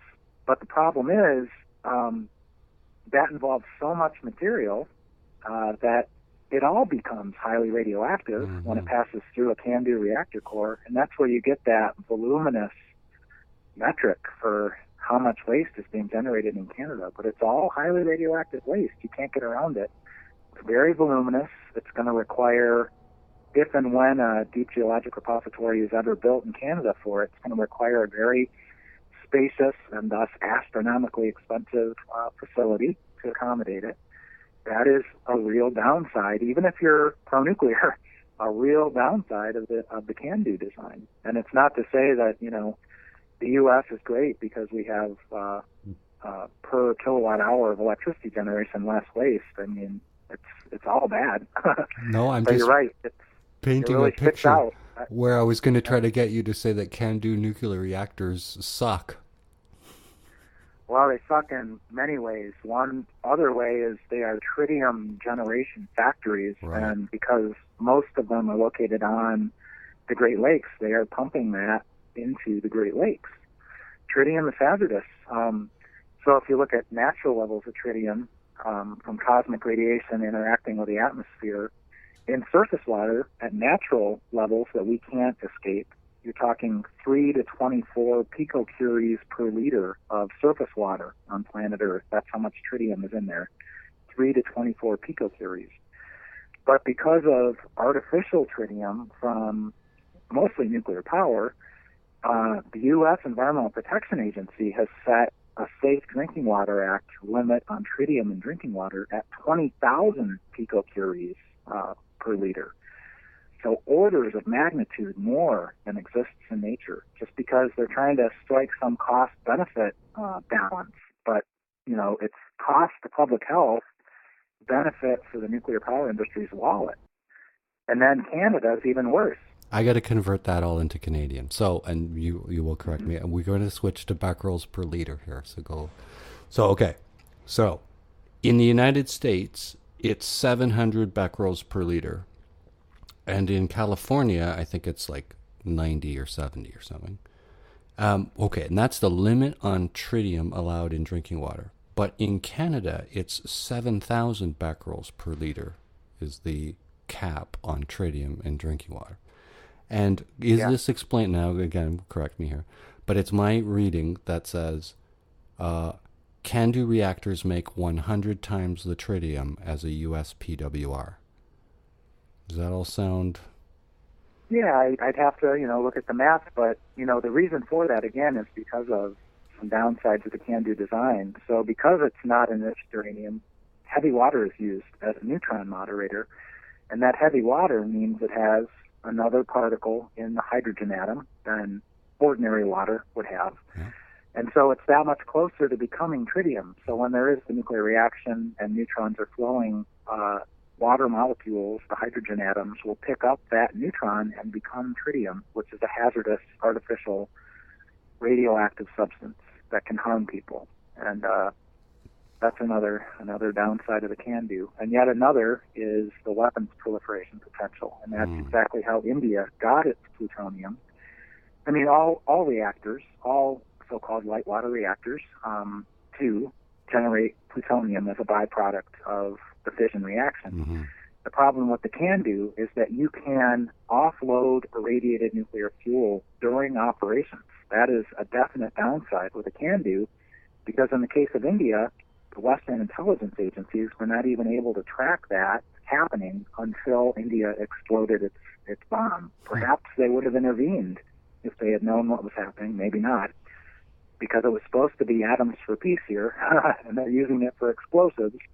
And the reactor was supplied by Canada, and the reprocessing know-how and other techniques were supplied by the United States, and that didn't look good to a country like Pakistan, for example, who then raced to catch up with their arch rival India. Is it still true 75% of U.S. reactors leaked, or 75% of U.S. reactors tested leak tritium? Yeah. Well, even when they don't leak, they routinely discharge it on purpose because they're not designed to contain all of the tritium. So they are allowed by federal and state permits to simply discharge the tritium either into the atmosphere or into surface waters. But in addition, yes, many to most to all U.S. atomic reactors are also leaking tritium beyond their intentional discharge pathways, sometimes massively so. And the pro-nuclear would discard it as harmless because it's a low-emitting, lower-energy concern, and then the low-level radiation people argue that, it's a linear no threshold, so that no matter how much of it you get, it's still not a good thing to be ingesting. Well, the downplaying of the risks is very problematic because tritium, very worried. Tritium actually packs quite a punch. For example, there's organically bound tritium, which means that it binds into your biomolecules, your cells, your tissues. And tritium packs a real punch. It is a low-energy beta emitter, it's called. But when you're a tritium atom integrated into a DNA molecule, a low-energy beta emission packs quite a punch and does a lot of damage. And so, whether it's cancer inducement or birth defects or genetic damage, these are all possible with tritium. Even worse, because maybe you would argue that a higher energy radioactive particle might kill cells. When you look at it being a lower energy particle, it leaves them alive to continue their mutating forward. Right. And what's unfortunate is the epidemiology is so far behind the causation. Like, as a species, we are so skillful at poisoning ourselves and harming ourselves and our population and our genetic pool. The epidemiology just can't keep up.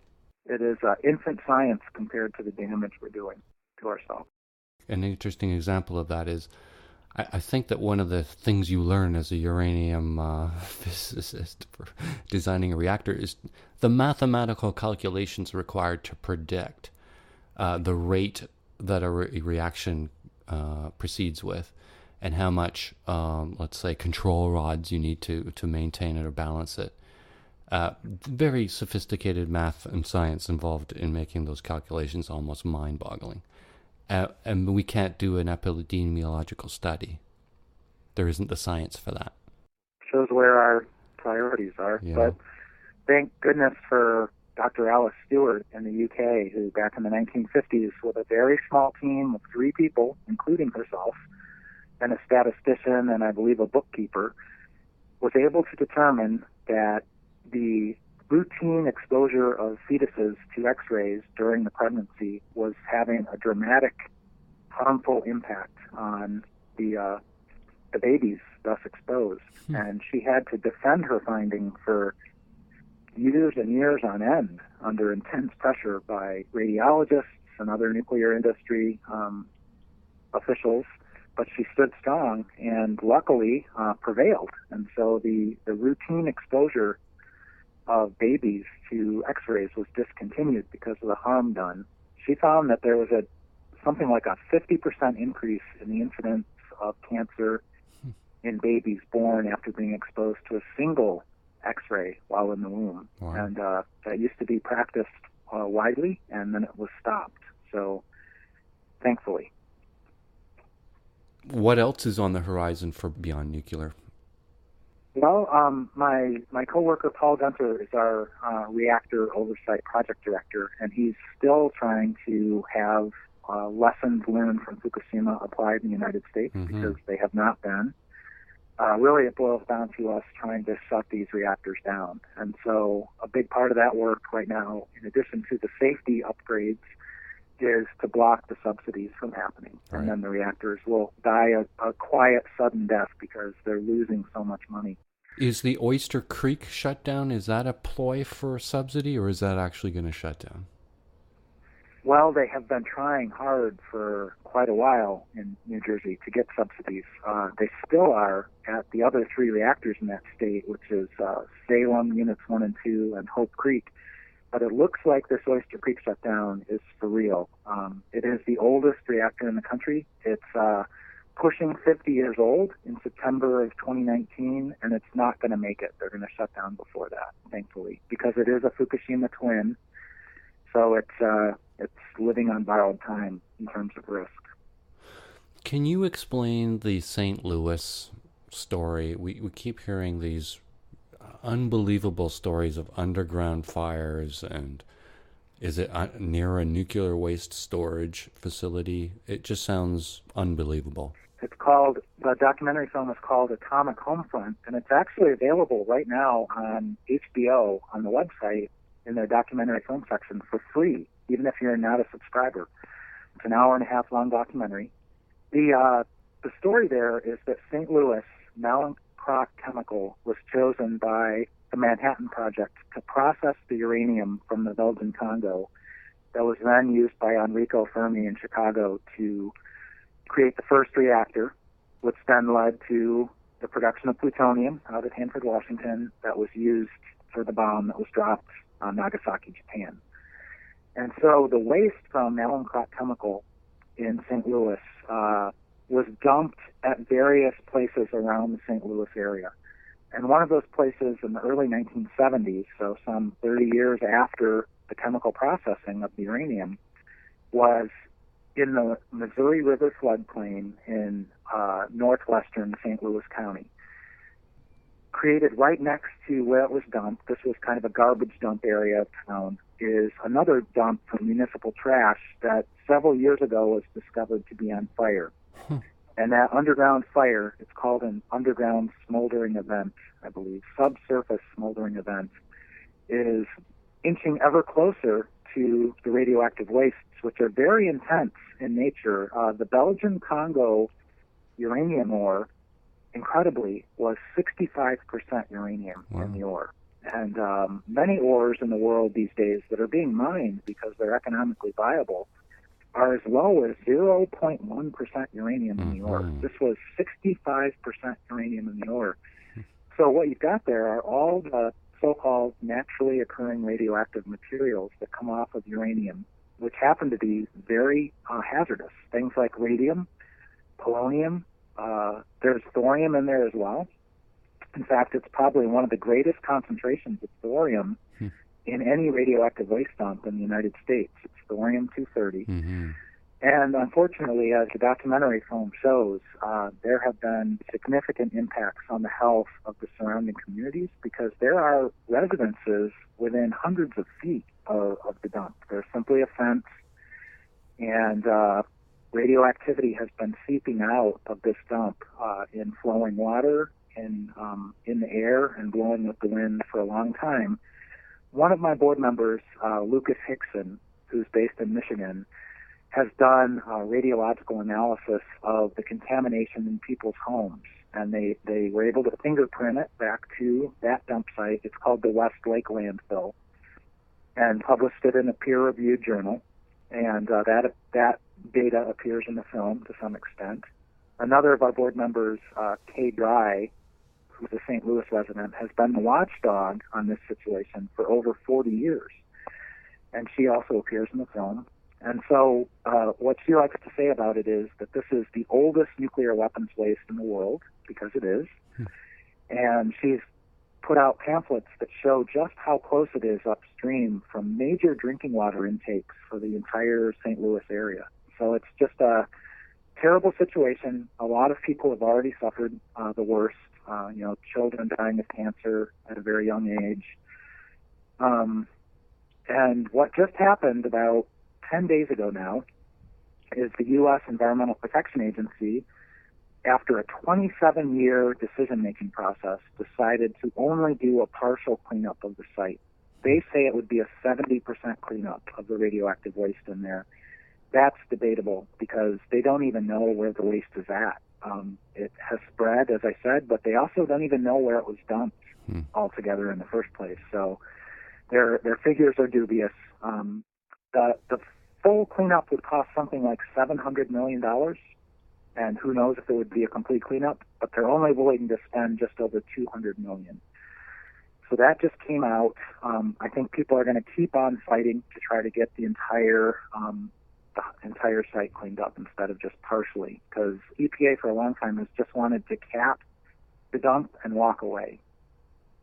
In construction of buildings, I think it's called a curtain wall. So you dig a hole, you drill a hole, and then you fill it with concrete. And every now and then you put a steel beam in. And then next to that hole, you dig another hole and you fill it with concrete.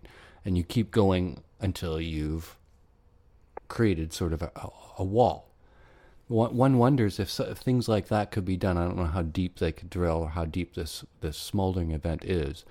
But, a wall would be a good place to start, to put a wall between this dump and the smoldering. It just occurs to me. And that does get discussed in the film, too. There's been a debate for years, and EPA has dragged its feet. And finally, they agreed to put in a wall, and I don't know where that's at this point. But they wasted so much time resisting doing that the fire has crept so close. How long has this fire been burning for? It was discovered, I want to say, 5 years ago, maybe a little bit less than that. I can imagine, I think I've seen examples of a peat bog that smolders. Mm-hmm. And so we could kind of imagine a loosely packed material that was smoldering. You'd start wondering, where is it getting its air from? But you're saying that this is a garbage dump that started smoldering? Yeah, it's the immediately adjacent garbage dump, owned by Republic Services, which is the second biggest garbage dump company in the United States after Waste Management. Where does it get its oxygen from? This is why this is such an unbelievable story. Yeah, I'm not sure of all the details. I think it's still an active dumping area, so I don't know if the active dumping taking place is creating pathways for air to get in there. That's a part of EPA's and even state of Missouri agencies' pushback against the whole notion of cleanup is if they start digging in there, they're going to create even more pathways for air to get down. Interesting. And the fire could worsen. So these are some of the dilemmas. And then I think is there another example in Florida, again, where they've dug a hole at some point and dumped nuclear waste down the hole, and it is now threatening the water table. There's probably lots of examples of that. Yeah, I think that is at Turkey Point Nuclear Power Plant, which is south of Miami, and it's adjacent to Biscayne Bay. And I'm not sure of all the reasons why, but they have significant radioactive contamination that has gone down into the aquifer, which is very significant because in Florida, the drinking water supply is coming from these freshwater aquifers. And it's also related to the Everglades, which is right there. So there's just tremendous concern about the radioactive contamination of these very important surface and subsurface waters. And when would they have been thinking it's a good idea to dig a hole and dump nuclear waste down it? This sounds like something they would do maybe in the 40s or the 50s, but I fear it's been done up until 20 years ago. I'm not sure of the details at Turkey Point. I haven't really studied it. There's an example from Oak Ridge, Tennessee that really shocked me. Like I said earlier in the call, that there are watchdogs at all of these facilities, and Ralph Hutchison with Oak Ridge Environmental Peace Alliance told me about that very practice. Yes, it was back in the 1950s. They were trying to deal with liquid, highly radioactive waste, and they decided just to dig a hole and pour it down. And what they have there in terms of geology is a karst geology, and they were pouring it into this artificial, or perhaps it was even a natural cavern, but certainly the shaft down into it was not natural. And they poured waste down in there, and it seemed to be working just fine like they had hoped, until finally it didn't. And what they had done is they had burst through the cavern wall, and that highly radioactive liquid waste just flowed into adjacent surface waters, ultimately the Tennessee River. They don't know where it went, actually. It just disappeared. So that's devastating, because that was highly radioactive liquid waste. And I don't know if it's the same one, but I think there was one example where they had a photo of a pond or a small body of water, and then all the water disappeared, and they were suspecting that it had broken, as you said, some barrier between aquifers, and I think it was underneath that was some nuclear waste. So it's like, how do they come up with this evil stuff, you know? Yeah. Well, that's a quote from Einstein, that the splitting of the atom has changed everything except for our way of thinking, and thus we drift towards unparalleled catastrophe. He was talking about nuclear weapons, but it really applies on the radioactive waste side of things. Just dig a hole and dump it in, but not with this stuff, not with these poisons. They have to be kept out of the living environment forever. I mean, the hazardous persistence of the irradiated nuclear fuel is not measured in the millions of years, but in the hundreds of millions of years. And somehow, it's a curse on all future generations. They're going to have to figure out how to keep it out of the environment. We can't even figure it out in real time. Everything Trump says or does is bad news one way or another, at least to a liberal-minded person like myself. So how does that, what optimism do you have that these things will be addressed with Trump's view of climate change and the EPA? And I was wondering about bailouts. How do you think his administration is approaching all of this? The question of nuclear. Yeah, they seem to be very pro-nuclear. So an example is the Energy Secretary, Rick Perry, proposed to the Federal Energy Regulatory Commission a massive bailout scheme for coal and nuclear to keep old plants operating, even though they're economically uncompetitive now. Let alone the environmental damage they do. They're just not economically able to survive in competition with natural gas, with renewables, with efficiency. And the total price tag on that proposed bailout was on the tune of $180 billion over a certain number of decades, anyway, years and decades. So it didn't fly, fortunately, but it shows where the Trump administration is coming from on these matters. So, yeah, we talked earlier about the nuclear weapons policy change and the figure of $1.3 trillion. So Trump is very pro-nuclear, both power and weapons. We're going to have our work cut out for us on every front for as long as he's in office. I think the good news is, as probably observers can see, the Trump administration is pretty incompetent and shoots itself in the foot quite a lot. That's maybe our only saving grace, is that the chaos is often directed inward, and they're not able to get a whole lot done. But we're going to have to be very vigilant, and this is going to keep going. And there's some optimism for the upcoming midterms. People will eventually have had enough of all this, and particularly women recently. And that this could actually, the midterm elections, we could start seeing some of this evidenced out in how people vote. I mean, that's certainly something to look forward to seeing. And I guess the worry is that Trump might get in for a second term, but let's just say that, things are pretty clear. It's curtains for the Republicans in the upcoming midterms. And we'll have to just, let's say, being optimistic, survive just one term of Trump. The next government that comes in, I mean, how much can we depend on them turning everything around? Because as we see, it seems, whether Republican or Democrat, they always seem to be pro-nuclear either way. Yeah, another thing about Trump, a colleague the other day referred to him as a wounded animal, and I would I would add, like a wounded predator. So we've really come to learn pretty quickly in the United States how dangerous it is to give one individual the power to end the world, and that is the U.S. president, who has no constraints on the use of the U.S. nuclear weapons arsenal. There's legislation proposed by mostly Democrats at this point, although there was a bipartisan hearing held on this matter for the first time in 40 years, U.S. nuclear weapons use policy, presidential powers to do so, just a couple months ago.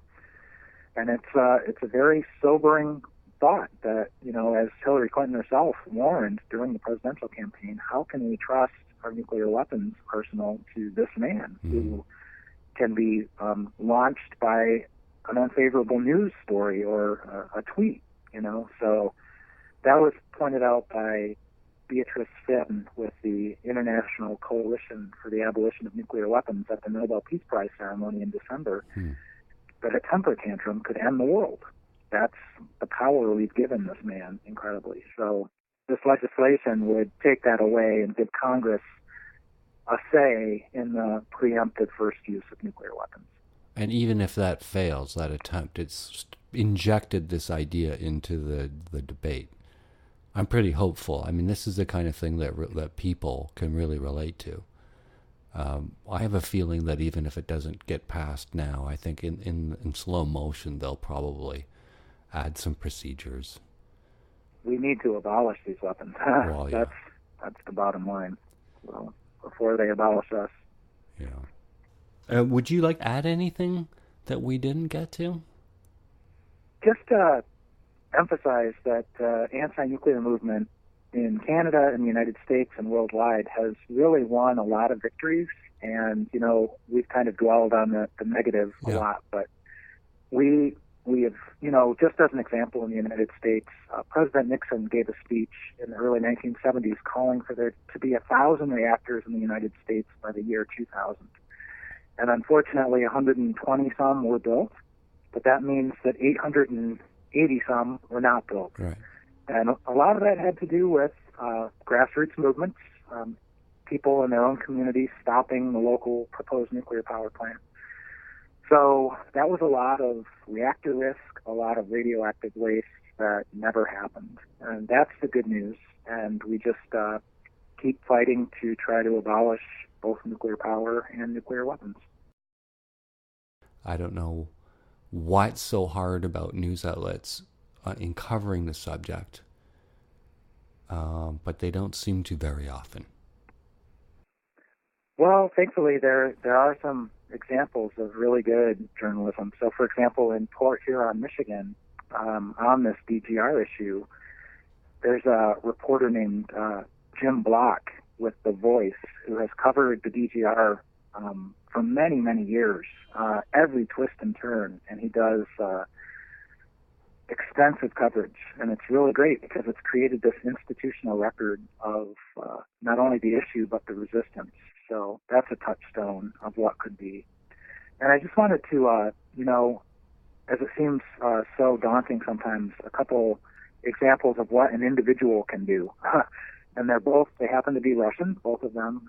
They're referred to as the men who saved the world. Right. One was in October of 1962, Vasily Arkhipov, who was a Soviet sub-commander during the Cuban Missile Crisis, whose sole vote against launching a nuclear-tipped torpedo probably saved the world, because it would have been the spark that set off a full exchange global thermonuclear war between the U.S. and the Soviet Union. He voted no, even though the air on the sub was running out, and Soviet sailors were passing out, and he had the courage to do that. And then the second example is from 1983, and that is Stanislav Petrov, a nuclear missile commander in Russia, in the Soviet Union, who realized that the warning his system was giving him of incoming U.S. nuclear missiles was a glitch in the computer system, and he did not follow protocols and probably, again, prevented a nuclear war. So here, granted it was heroic action at huge risk to themselves personally, but two individuals on two separate occasions had probably prevented nuclear war through their own courageous action. Wow. Great note to end on. Yeah. Thank you for your time. Hey, Dave. Yeah, it's been a real pleasure. Thanks so much for inviting me. I wonder if we can talk again maybe in a few months and find out how these hearings went and what the next battle is. Sounds good. Great. Until next time. Okay, thanks again. Take care. That was Kevin Kamps, Radioactive Waste Watchdog at Beyond Nuclear. Their website, www.beyondnuclear.org. Kevin Kamps spoke to us by phone from Tacoma, Washington. Find us on Twitter, @thatarcher. Our podcast page, tmi.twxnet.com. Rate the show on iTunes. It changes the way the show is listed.